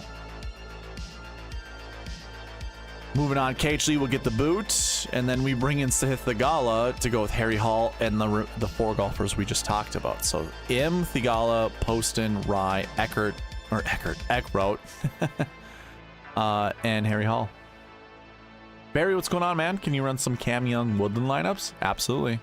You are currently in you're 3rd in the queue. So we have Gabe now, I have Daryl next, and then it'll be you. Sungjae Im, Keith Mitchell, JT Poston, Ryan Fox, Austin Eckroat, Taylor Montgomery. I like that lineup. That one's a really good lineup. I should actually save that one. This also is a good lineup. Sungjae Im, Keith Mitchell, JT Poston, Eric Cole, Justin Suh, and Kevin Yu. Okay, yeah, I'll save this lineup too. That's a good one. Those last 2 lineups were really good. I'll run one more for you, Gabe. And then I'll replace Poston with Sig. Let's see, who was that last one? Was that a Fox lineup that I had?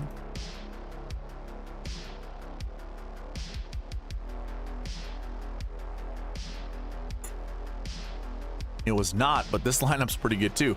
Sungjae Im, Justin Thomas, JT Poston, Austin Eckroat, Reevy, and then Taylor Montgomery. I do not mind that. Eckroat showing up a lot, by the way.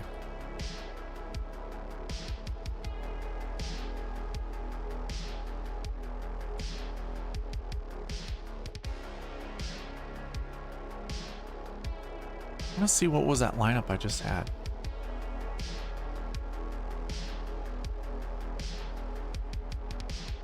It wasn't this one, but this one's a good one too. Sungjae Im, Sepp Straka, JT Poston, Penrith, Montgomery, Harry Hall. Yeah, okay, I'll save that one.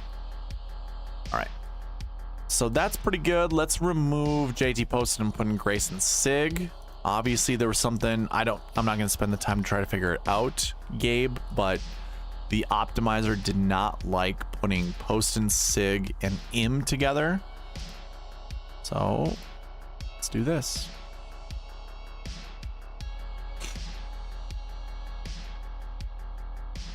Sungjae, Sahith, Keith Mitchell, Eric Cole, Taylor Montgomery. Grayson Sig's the low one there. I'm going to go ahead and just remove Taylor Montgomery because I don't trust him. Goat. That's right. I don't know if you heard me, Chad. I call him Eckert. I call him Austin Eckert. It was like a Freudian slip or something. Sungjae, Sahith, Mitchell, Eckroat, and Reevy. How about this? Let's remove Sahith since there's a lot of water around here. I don't know how well he's going to go around the golf course. Sungjae, Adam Hadwin, Keith Mitchell, Eric Cole, Grayson Sigg, and Harry Hall. That's a pretty good lineup. I do not mind that one.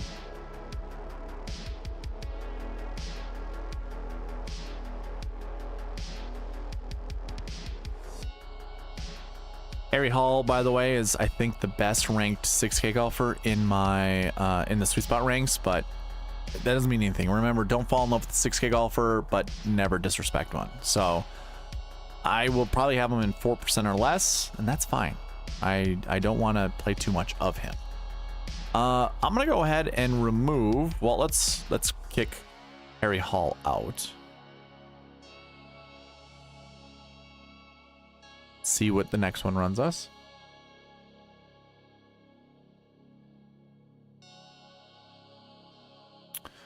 Sungjae M, Hadwin, Mitchell, Cole, Sigg, and Griffin. That's really good. I really like that lineup.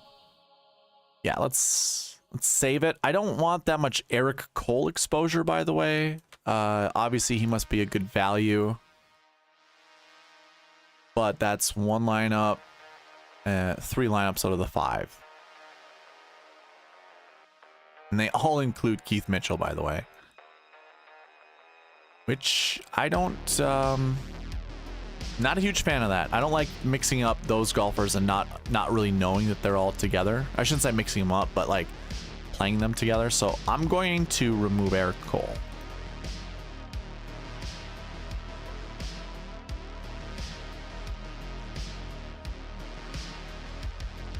Yeah, this is I think my favorite lineup so far. Sungjae M, Hadwin, Mitchell, Taylor Pendrith, Grayson Sigg, Kevin Yu. I like that one. Gotta save it.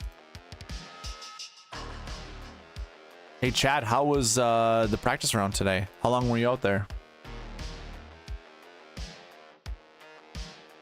And let's do one more. Let's not include Keith Mitchell. Actually, I really like those golfers together, Mitchell and Harmon or Hadwin.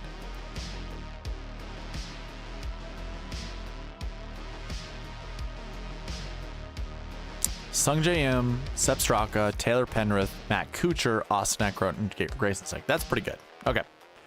Those were a lot of lineups for you, Gabe. Unfortunately, again, could not put Sigg, Poston, and Sungjae together. Let's go ahead and do Daryl's lineups. So Daryl wants Cam Young, great choice. Aaron Rye, $7,900. Taylor Pendrith, which was $7,800. Yep. And then he wants no 9K golfers in his lineup. So we go ahead and put that max right here to 0. So no 9K golfers, which is really interesting. Let's see what it spits out. 4 hours you were there. That's awesome. Dude's gonna rip it up. I can't wait to see. So I've never been to the 3M Open. I was at the 3M Championship, and that was the senior event. And those seniors could rip it up. They were playing some really good golf. So I'm also excited to see how this looks. All right, so Cam Young, JT Poston, Aaron Rye, Taylor Pendrith, Tom Hoagie. By the way, Daryl, are you in the chat by chance? No worries if you're not, but let me know. Kind of looks like Pendrith is going to show. Well, maybe he won't. I'm going to kick out Hoagie, but basically if you're in the chat, you let me know who you want to keep in and who you want kicked out. I don't want to see Hoagie.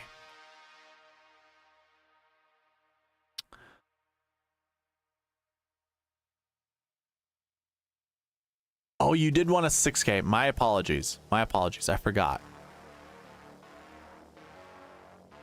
You want one 6K, and I'll make sure that's set at 1. Forgot that. You're gonna bring a sun umbrella, Chad? Yeah, that sounds like a really smart idea. I was actually kind of thinking about that. Not so much the sun umbrella, but taking on a lot of sunscreen.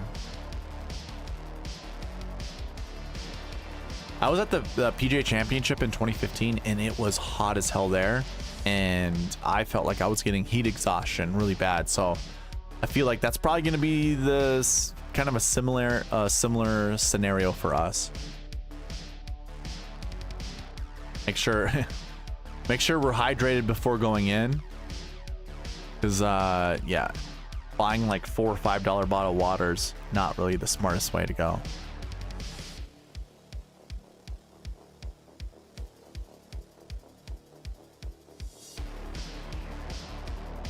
Gotcha, Daryl. I like SH Kim. I've got no issue playing SH Kim.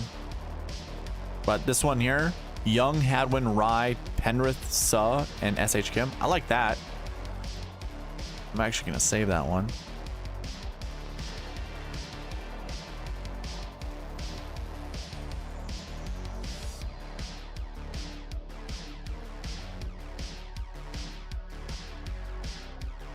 Ooh. Cam Young, Keith Mitchell, Aaron Rye, Taylor Penrith, Eckroat, and Justin Lauer. Love that one. Chad, who is the most impressive guy that you saw out there? Like, and what I mean by that is a guy that you just maybe you've seen his name playing DraftKings or whatever, and you're just like, I'd never play that golfer ever. And then you saw his golf swing or his total game, and you're like, whoa, this was awesome. No Suh? Okay.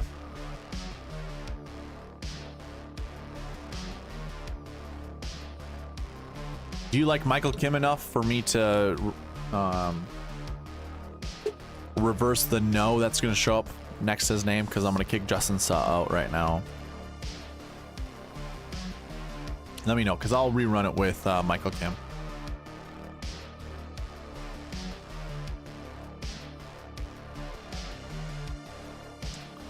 What was mesmerizing about his chipping? Just throwing it in low and it just spinning like a ton.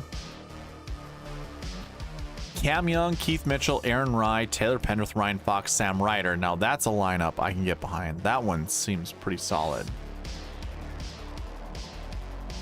Marty Doe.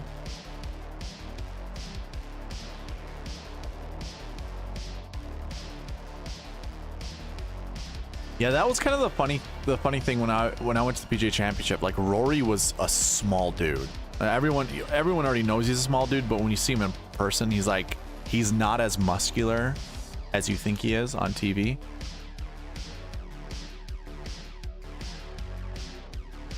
Yeah, Harry Hall looks like a big dude.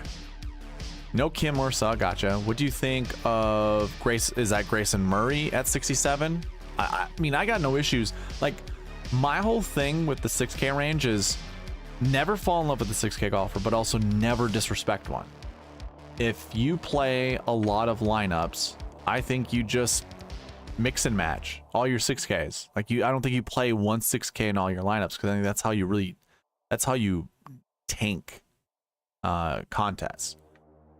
But yeah, Grayson Murray's fine. I don't mind Grayson Murray.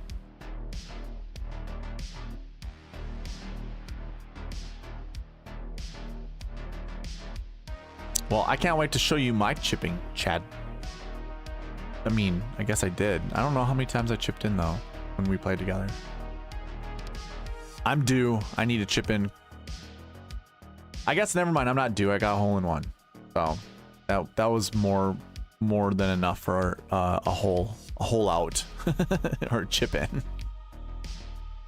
Cam Young, Keith Mitchell, Aaron Rye, Taylor Penrith, Austin Eckroat, Chesson Hadley. I don't mind Chesson Hadley. Sepp Straka's a big dude too, isn't he? How do we feel about this one, Daryl? Kind of like this one. I'm such a huge, like, this core right here, Young, Mitchell, Penrith, Eckroat. Oh man, I can get behind this big time. Really liking that core.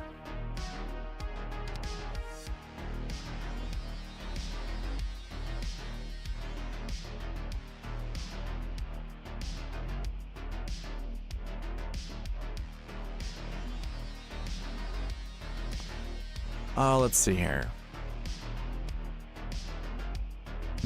Yeah, I'm sure. I bet you the Brookview course record is probably like 62, 61. I'm not gonna break it. It's the first time seeing the course.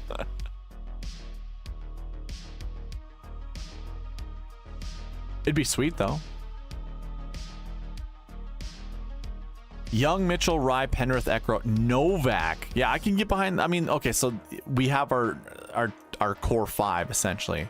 I think, Daryl, if you wanted to get really narrow, these are some sexy lineups. Do I have Shot Like Harden in the chat right now? Can I get the judgment here, the gavel on the sex appeal of these lineups, because they look really good.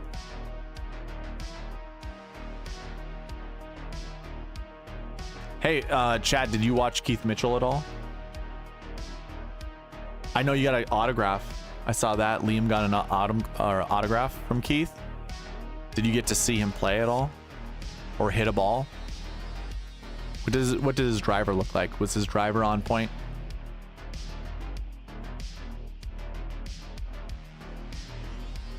By the way, for those in chat that don't know, Chad and I are going to be at the 3M Open on Saturday together.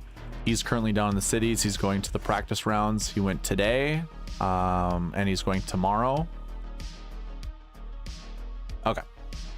See you later, Chad.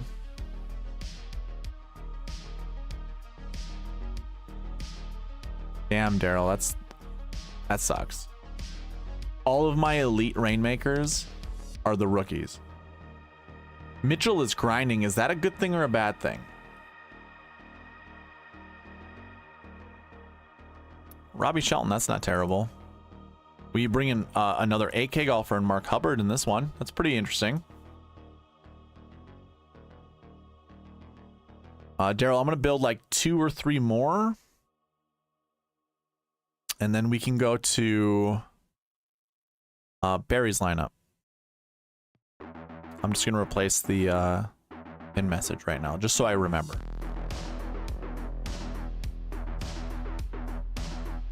See you, Chad.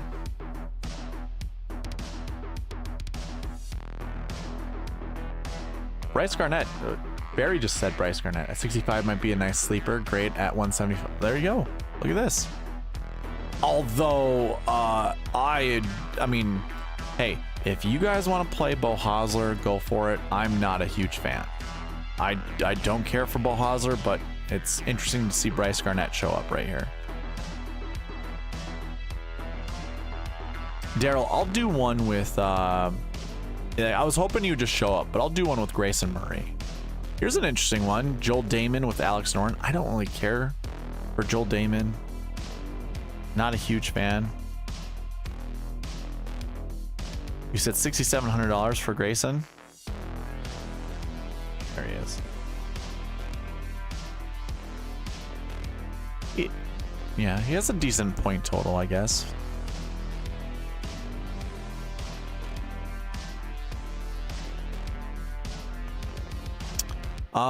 Interesting. I don't care too much for Bez, but solid. I'm gonna go ahead and kick Bez out.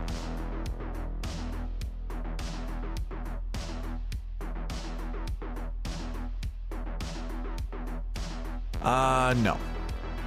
Sung-Yul, no, I guess maybe you like this one. I'm not sure. I actually don't mind this lineup, because I don't mind playing someone like Harrison Endicott. By the way, his Rainmaker cards just dropped. I don't mind this. I like this lineup. If there's a Grayson Murray lineup that I'm going to play, it's going to be this one.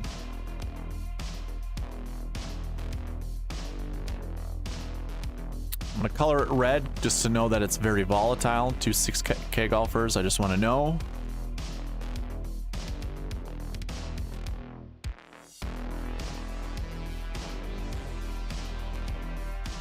Richard Wierenski, that's not terrible. You know, having 2 10K golfers is not terrible in your lineups, by the way. I mean, we saw that with the Pass Optimal and GPP winning lineups. So doing something like this is not, it's not terrible. Let's just do like 2 more. I just want to see if we get out of the 2 6K Golfers, yeah, I don't care for Kelly Craft. Barry goes, had 5-6 last week. My miscut was Siwoo. Oof. If I had Harman instead, would have gotten 8th in the... Oh, man. So, what? Did we play Siwoo instead of Harman because of a pivot of ownership? Or what was the... Why did we say if we had Harman? Was Harman even an option, by the way? All right, so I'm gonna do this. We're just gonna select one 6K. I don't want to see two 6Ks, just one 6K.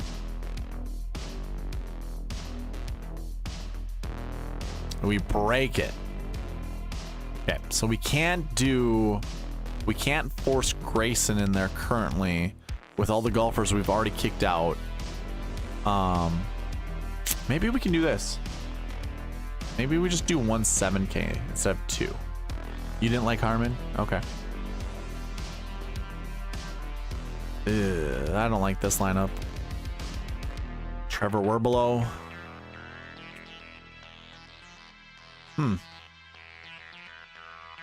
I guess not having a 9K in your lineups, Daryl, might make this a little bit more challenging. If you do like two 6Ks, then by all means, this is the one way you can get to Grayson Murray. Actually, there's some high 6Ks that maybe would be a good play. You didn't like Michael Kim. You didn't say anything about SH Kim. I don't think you said anything about Chesson or Novak. You did not like Harry Hall. You didn't say anything about Ryder. Dame, whatever.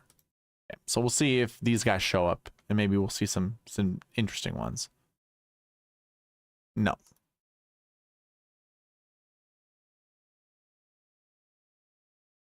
Okay, I think we're done because, well, this is a different one. Two 10K golfers. This one's with Finau.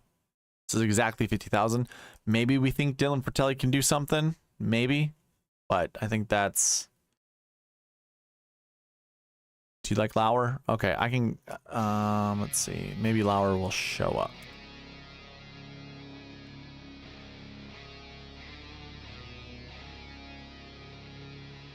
No.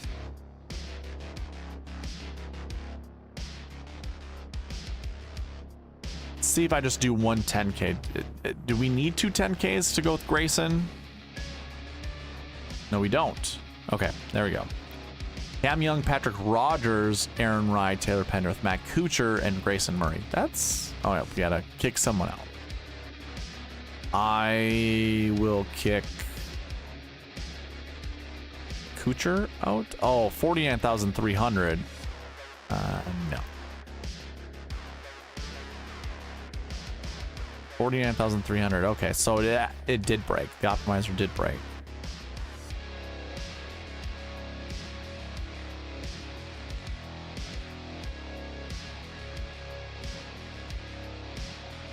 Still another 49,300. So the fact that it's breaking this rule, since I have 49.4 as my lowest, means it can't be done. That kind of makes sense because there's no 9K, 10.9 with a 6.7, and then 8,900 being our most expensive 8,900. Then you've got two of the most expensive 7K golfers. It's just no way to really bump up because we've already kicked some 7K golfers out of our lineups. So let's see here. Can we do one more? I don't think I want Billy Horschel in my lineups or even in your lineups.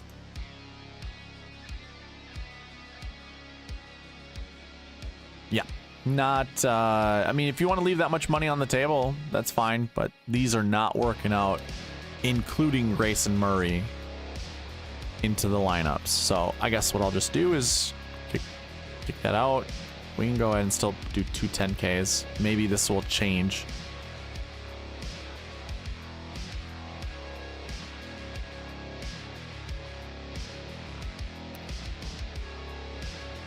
Interesting. SH Kim and Ben Taylor? Yeah, I don't know.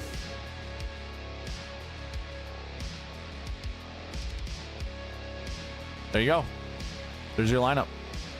Has Justin Lauer in there with Ekra. Yeah, that's a good lineup. Did we already save this one? Justin Lauer, Ekra, Pendrith, right? Yeah, we already did. Cool. Yeah, you're welcome, man.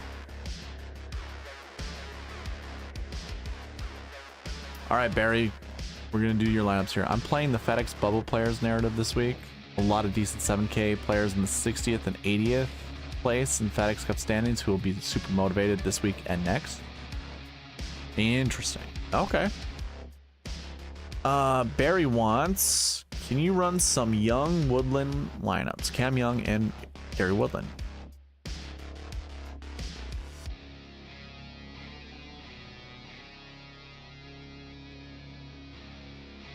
Any other... never mind.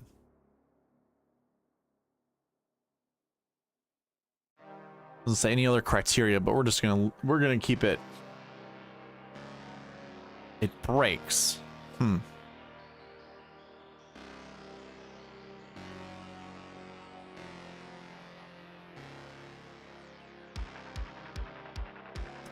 Why? Why does it break? Did we set something up with Daryl's lineups that...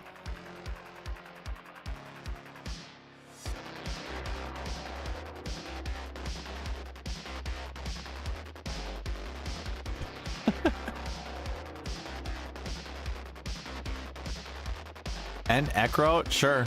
I mean, it's not looking so good with Gary Woodland and Cam Young. What for?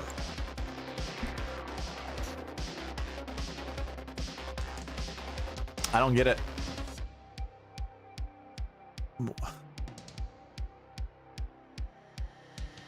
Maybe I can just make these 6s.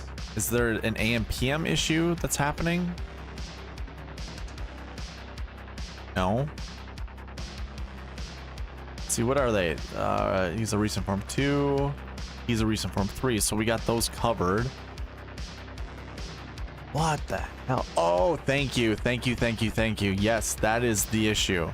Look at you on top of it. Thank you, Barry, for letting me or reminding me. So let's move these back.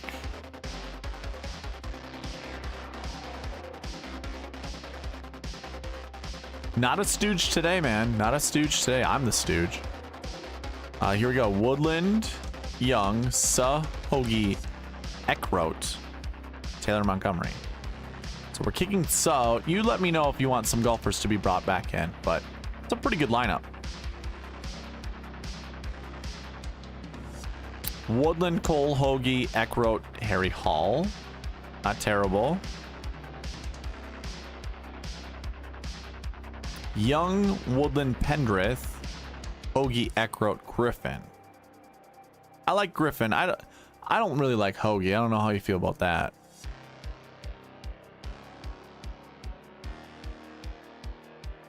Same thing, but with Sam Ryder. Same thing, but with Justin Lauer. I mean, if you like that core 5, I'm giving you all the good options with the 6K golfers. Hoagie is showing up a bunch. Do you want Hoagie? Hoagie and Taylor Montgomery. Let me know if you want me to also kick out Taylor Montgomery, because it seems like they're showing up a lot. I'm gonna bring back these 6K golfers. I'll also bring back Harry Hall. You let me know if you don't want Harry Hall in your lineups.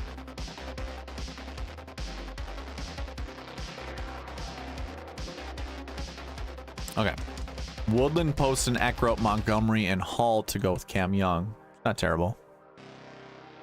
No Tamonte. You got it. I'll go kick him out right now before we see him in the next one. This lineup that showed up looked good. Young, Woodland, Pendrith, Fox. Yeah, I like this lineup. That's a good lineup.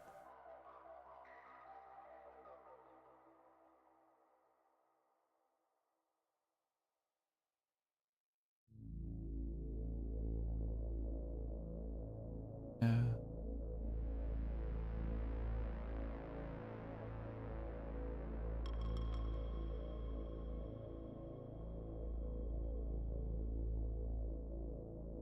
Ooh, interesting here. Young, Woodland, Poston, Eckroat, Kevin Yu, Michael Kim.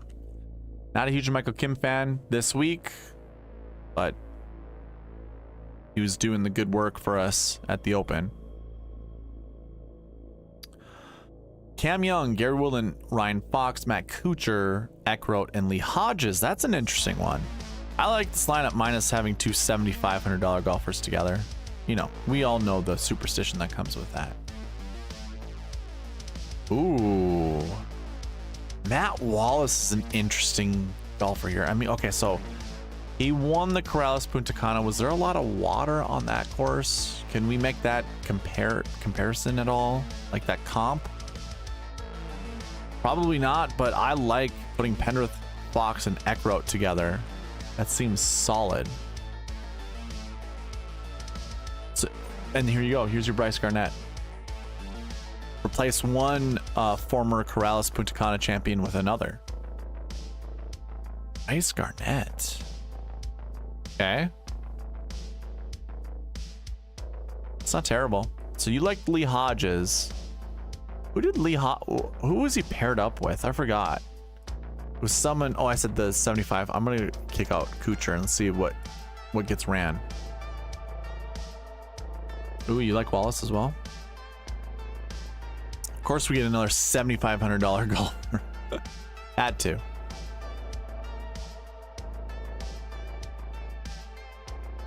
Interesting.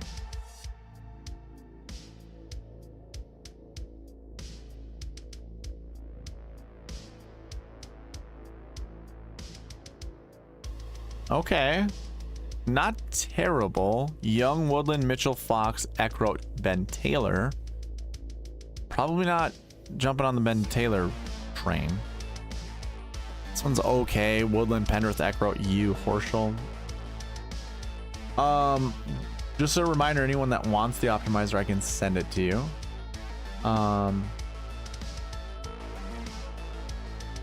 Also, if you want to talk about rainmakers, we certainly can as well.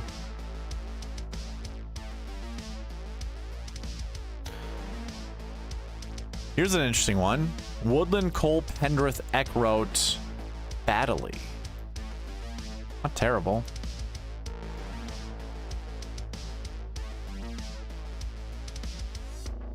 Tyson Alexander, okay.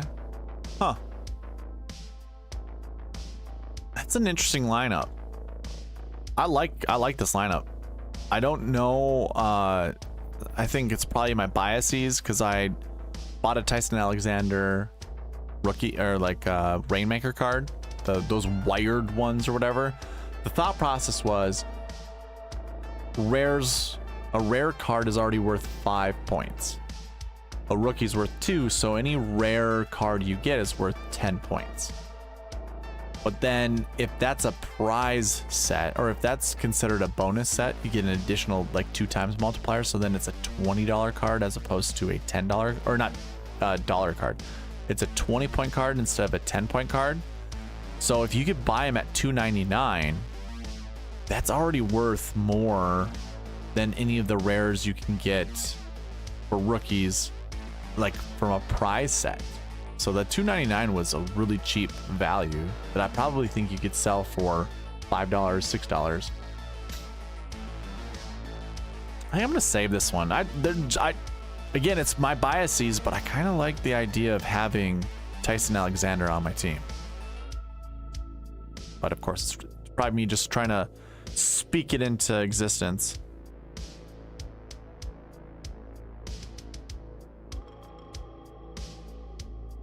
Matty Schmid. Ooh, I like this one. This is really different. I like this because it's super different. Anybody else have like 2 to 4 golfers you want me to build lineups around? Let me know.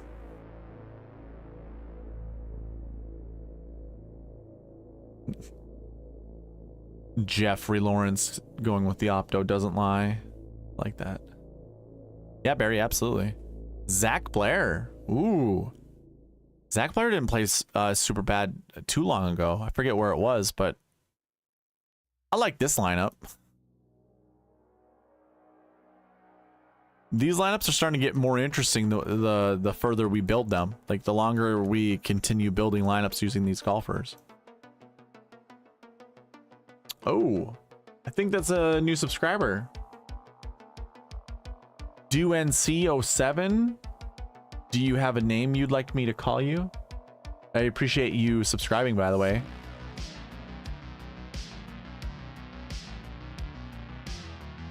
Here's an interesting one. See, the longer we go on building lineups, we're getting more and more interesting golfers, or combinations. Stevens and Sig.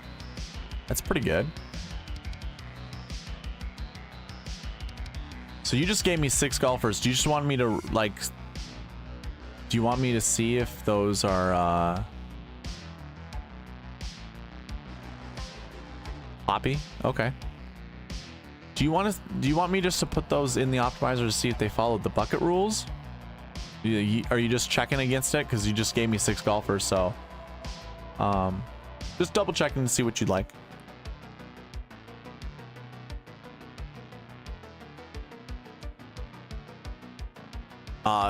Do you like this lineup, Barry? I kind of like that lineup.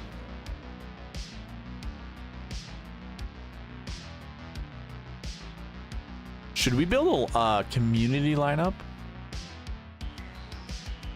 at some point in time? Like, take a few of our favorite golfers and just see what the bucket system will do with that?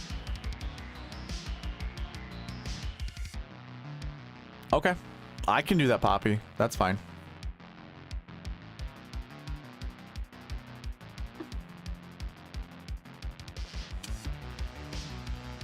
That's the best lineup yet, Barry.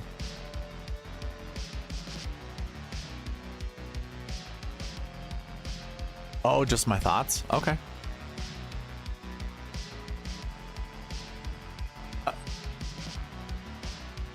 Let me actually just throw in the optimizer. I mean, the names themselves, I don't think there's an issue with.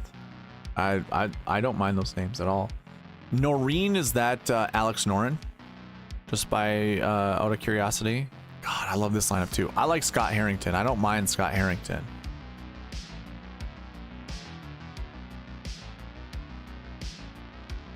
I can't continue to save lineups with Cam Young and Gary Woodland. It's just, those aren't the 2 guys that I feel like I want to build my lineups around. But I do like Keith Mitchell this week. There are some of these guys that I don't mind at all. Okay, Satoshi Kodaira, interesting.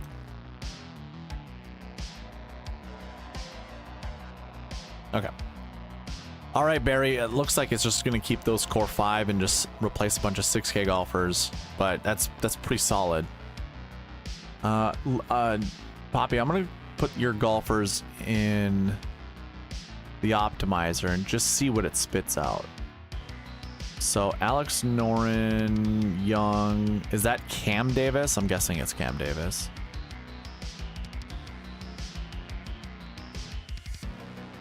Alex Noren, you want Doug Gim as well?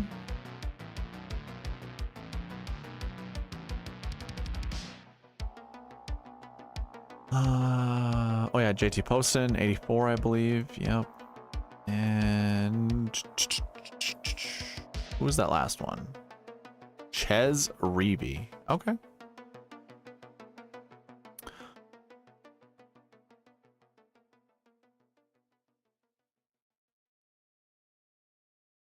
Okay.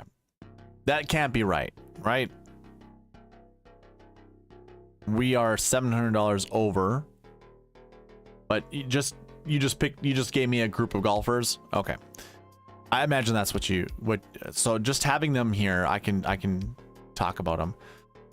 Cam Young, I'm a huge fan of this week. I also do like Cam Davis. I'm a little hesitant, like, you know, Cam Davis came out on the PGA Championship and he was, you know, there was all this talk about him being sick, and then he came back, played really well at the PGA Championship, and then didn't really do anything after that. So, like, I'm not sure how I feel about Cameron Davis. JT Poston, this doesn't seem like a course that would fit him very well. Like, it's a long golf course. Poston is definitely a guy who, I mean, he's a good putter, so if he can get himself into scoring position. I just think it's like he has to shoot too low. So Poston for me, like if I was putting him on a grading scale, like a C, maybe C plus, you know, that $8,400 might be a little bit of a stretch for me to play him. I don't mind Norin, although I do remember watching him. I can't remember what event, but it was earlier in the year, like somewhere in April or May. He was flaring out all of his drives. Obviously, he probably fixed it by that time or by this time, so I don't mind that. Doug Gim, short ball hitter. Don't care to play him, if I'm being honest. Like, it might be lucky if he shows up in 2% of my lineups and I build over like 100 lineups. And then Ches Reavie, same thing applies with Doug Gim. So those are my thoughts on those golfers. I don't see an issue with playing some of those guys, but no, I don't mind playing Poston. I'll play Poston. I probably just don't want to play Gim or Reavie all that much, if I'm being honest. Hi, Anna Marie. What about Amanda Hug and Kiss? You know, every once in a while I get a guy that comes in here that just tries to get me to slip up. He like, the names are, if you say them fast, you can get yourself in trouble on YouTube. So that was, thank you for giving me a PG joke. That's nice of you. Hey, do you want me to build some lineups for you, Anna? I don't think we have an Amanda Hug and Kiss though.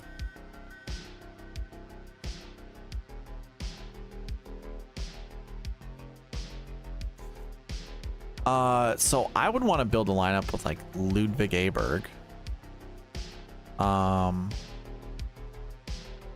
Let's just see what some of the first lineups come with him.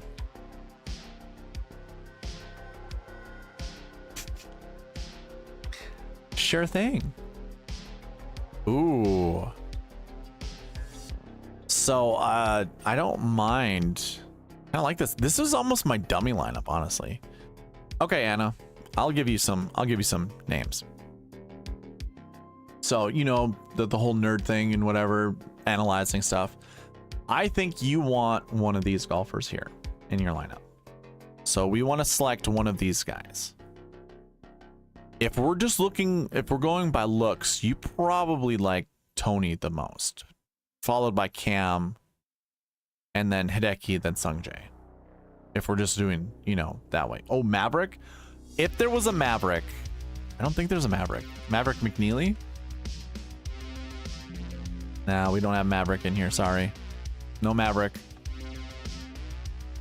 You want Jaeger bombs? You like Jaeger bombs, right? Steven Jaeger? Could do that. Ludwig Aberg is kind of, he's a tall Swede. I don't know if that's your style.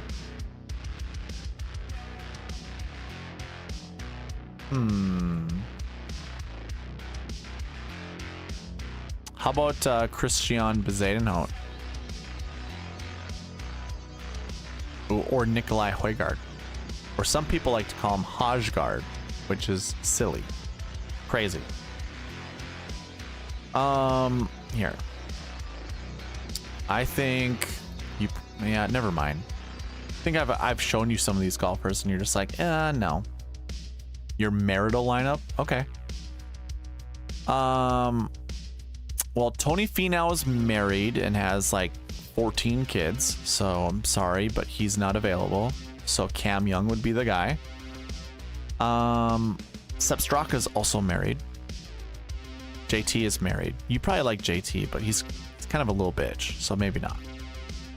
Woodland, Jaeger, Cam Davis is an Aussie, so maybe you're interested with the accent, maybe. I think you probably think Sahith would be cute enough, but he's very quirky, and that probably would be like, no. I think we can just start with these two guys and just see what happens.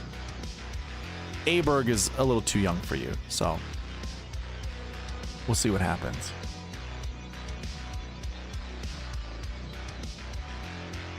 You probably don't care for Justin Suh, so we kick him out, and you probably don't care for Harry Hall. Harry Hall looks creepy. if we're being honest. Pendrith, you probably would like. Taylor Pendrith, Canadian. Good like shot. Did you eat your golf balls, by the way?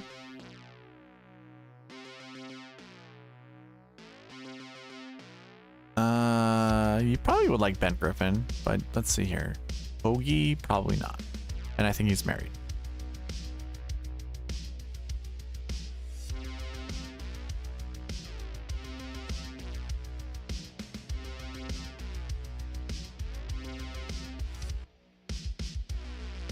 Ooh, this is a really good lineup. The two Camerons. Pretty solid.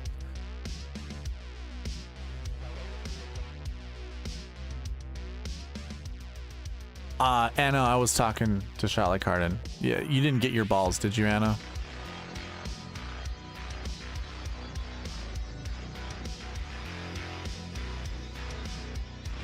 Because, you know, you... Never mind. Never mind.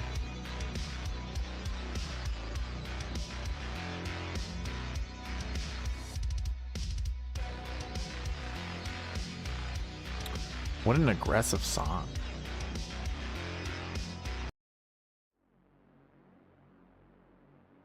Did you hear that Young changes ball back? Yeah, I did. Which is weird. I don't think a ball actually does that.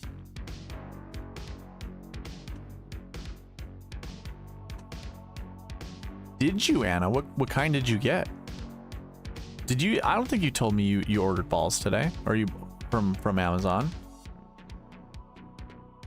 Poppy, you know, it's weird that a golf ball would change his performance. I don't think that has everything to do with it, but I do like the fact that he's kind of back to playing good golf. So I do like Cam Young this week. I think it's pretty good, solid.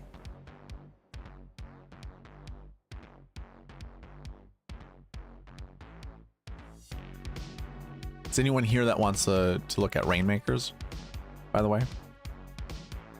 We could talk about that if you wanted to. We don't have to, though.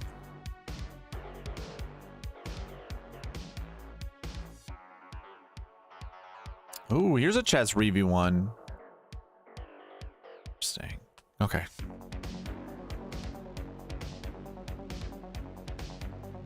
Very nice. Love that you're going all out. It's awesome.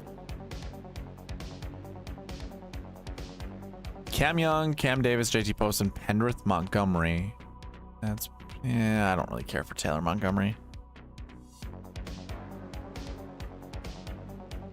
Does anyone want to see some lineups built? Give me 2 to 4 golfers and I'll plug them in.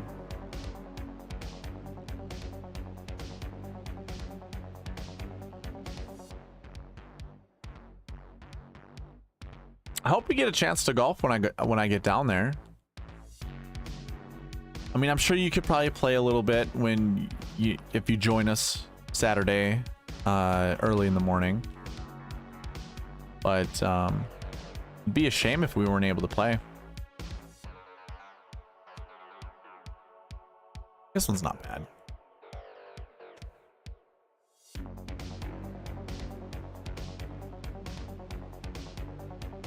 We had a Garnett. I mean, Barry's the 6K Whisperer. Maybe we save that one.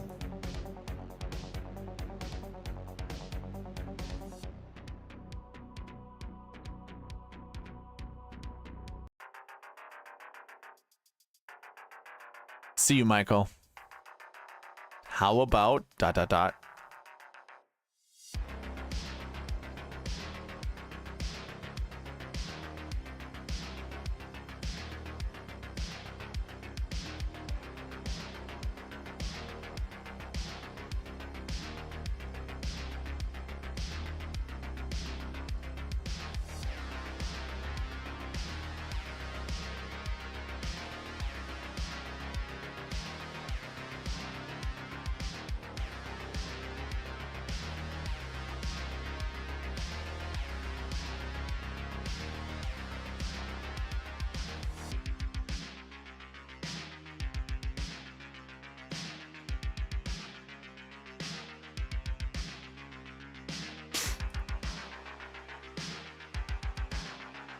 Message retracted. Okay.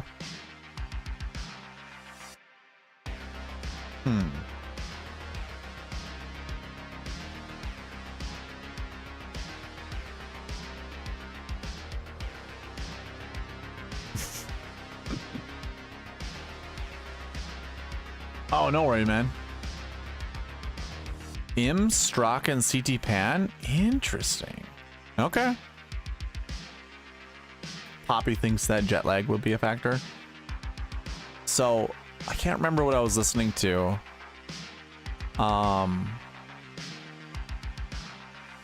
It was on the PGA Tour radio. I was driving back from an event.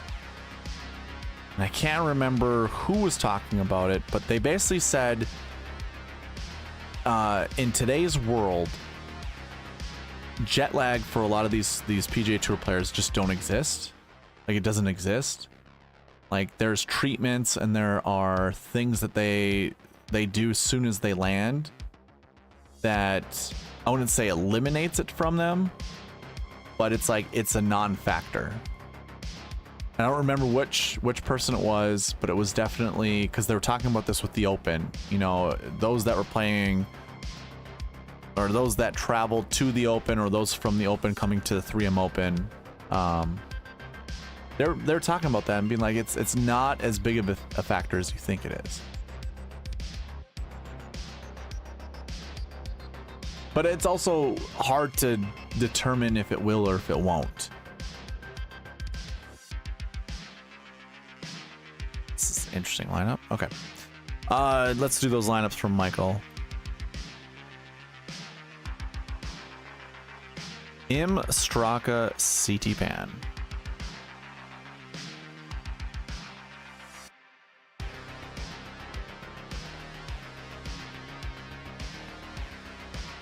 I like the CT Pan. I mean, he just hasn't been showing up in any of these because I think his recent form has been hurting him.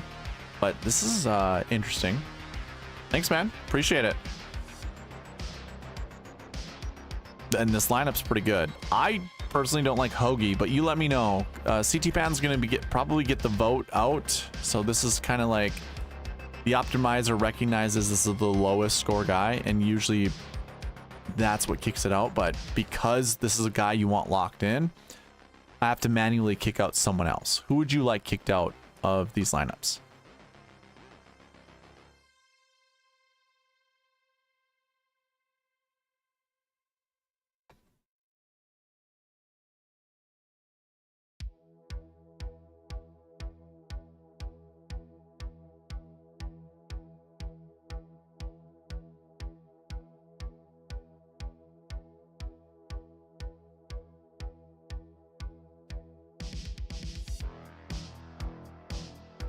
If I were to choose, it'd be Hoagie, but you let me know, man.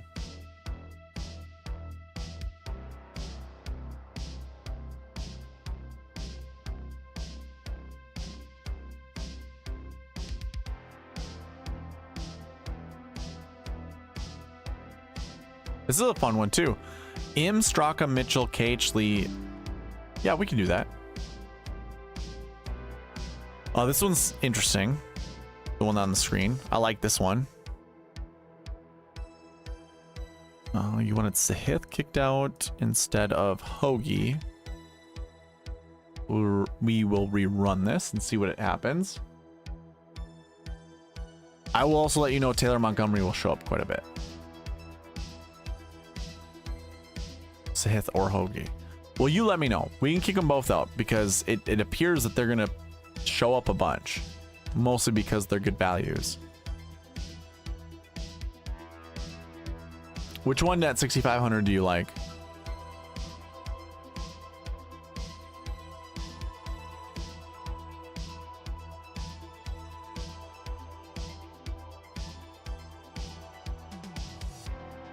I'm also just gonna kick Hoagie out.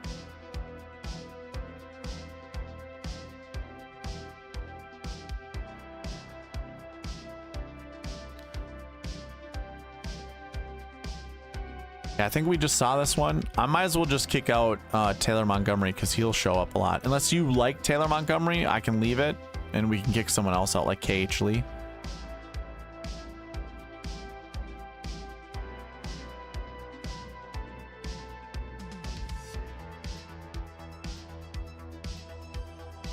This one's not terrible, but I'm not a huge Justin Suh fan at this course.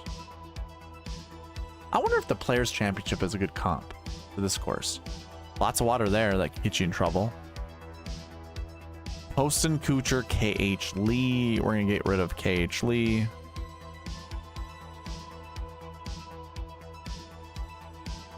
You can also override any of my judgment calls here.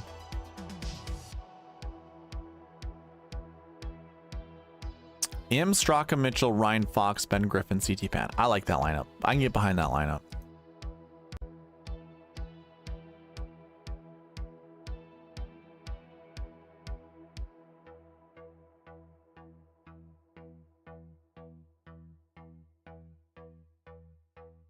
Oh, I'm gonna kick out Ryan Fox just because.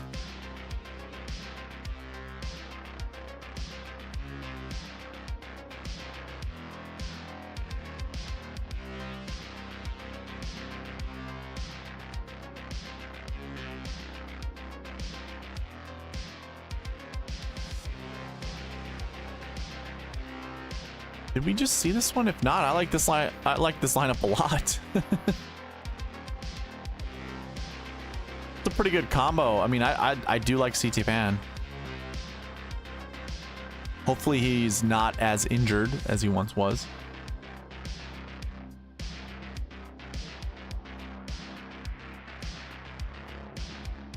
Let's kick out Ben Griffin.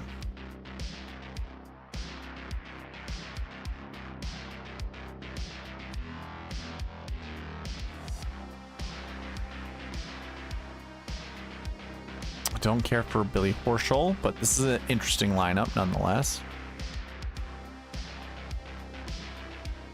You liking any of these, Michael?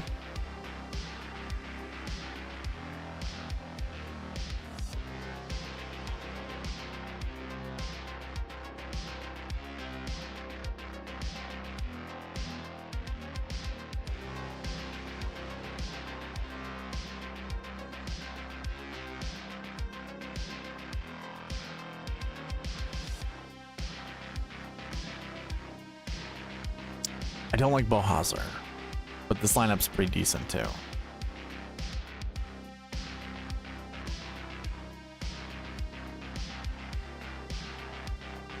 Anybody else have 2 to 4 golfers they'd like me to build lineups around?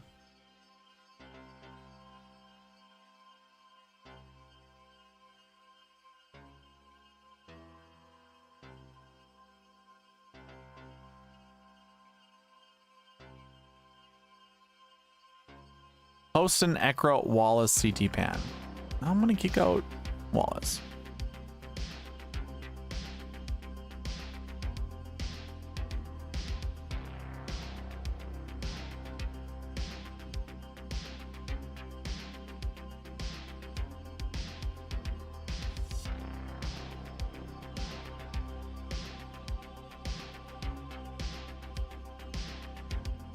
Ooh, I like this one. Although I don't really care for Eric Cole. All right. If I don't see a request for 2 to 4 golfers in say the next, I'll give it a minute. 1 minute. Or if someone wants to talk about Rainmakers, I certainly can bring up Rainmakers. But we can call her quits. We can keep it nice and simple today.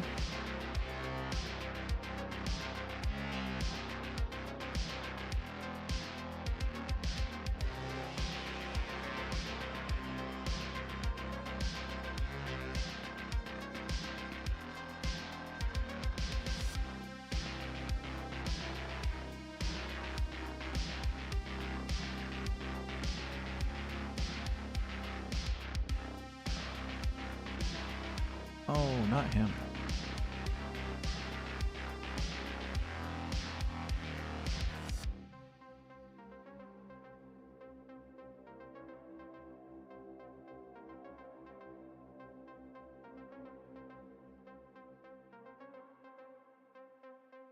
I like this lineup too. Sungjae, Sepp, Straka, Taylor Pendrith, Norin, Wu, CT Pan. I I probably need to stop saving all these CT pan lineups. Actually, I'm not going to save that one. Never mind.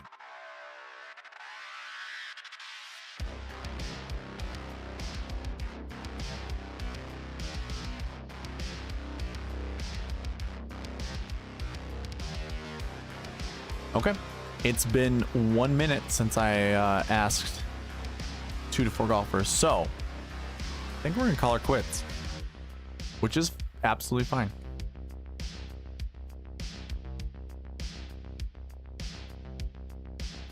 Poppy, what do you mean by I can't find your name? Are you trying to search like my portfolio?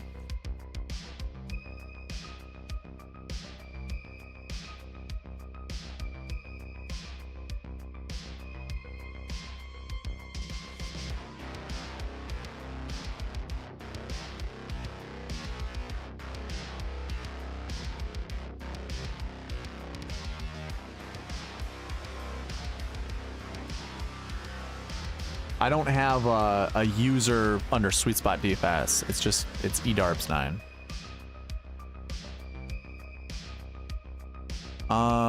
Let's see here. What are our craft and burn options?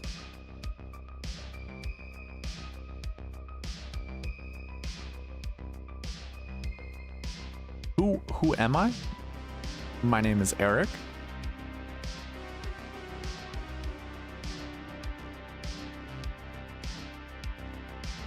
Let's see here. MJ Duffy wouldn't be a terrible starter if you needed one, but I don't know.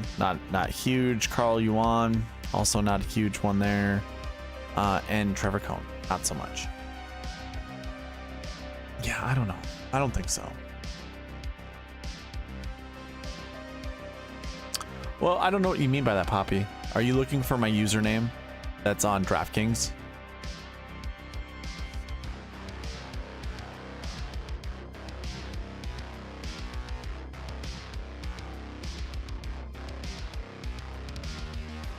Like this is my username. It's just eDarbs9. You're trying to find me.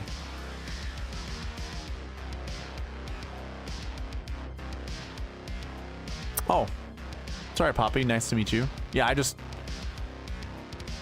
go by Eric. No need to include last names. I don't know your guys' last names, but I'm sure you can figure it out. Anyways, I don't know. I think that's it. I don't know if we need to talk about anything else. I think we got everything covered. Call her an early night. So yeah, I don't know what else. Well, I guess what I could do is remind you of the giveaways.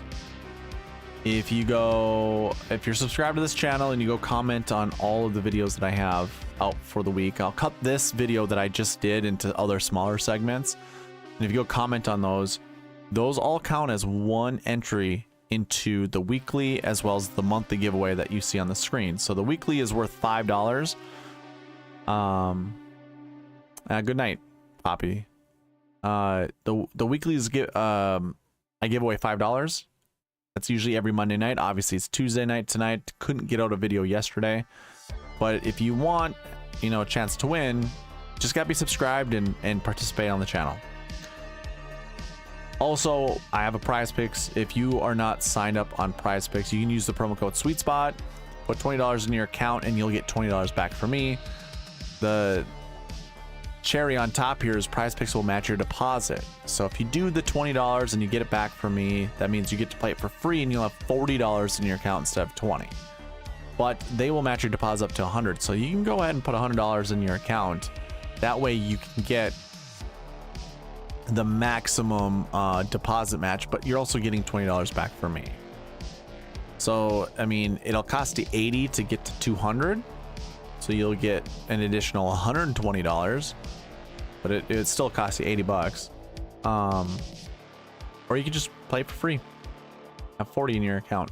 You can find a link to the website of Prize Picks go click that sign up once you get to the homepage, because that's where the link sends you, is the homepage. Click sign up and the promo code will already be populated for you. And of course, you could follow along with me throughout this whole video by looking at the cheat sheet. There's a link in the description there. If you are interested in the optimizer, I can send it to you. That's obviously what we were just building lineups with. So all that's available to you. Just reach me there, SweetSpotDFS@gmail.com, and I will send it to you that way. But that is all that I have for you. So thank you for watching. Please leave a like on your way out, comment, subscribe, all that good stuff, and I'll see you in the next one. All right, bye.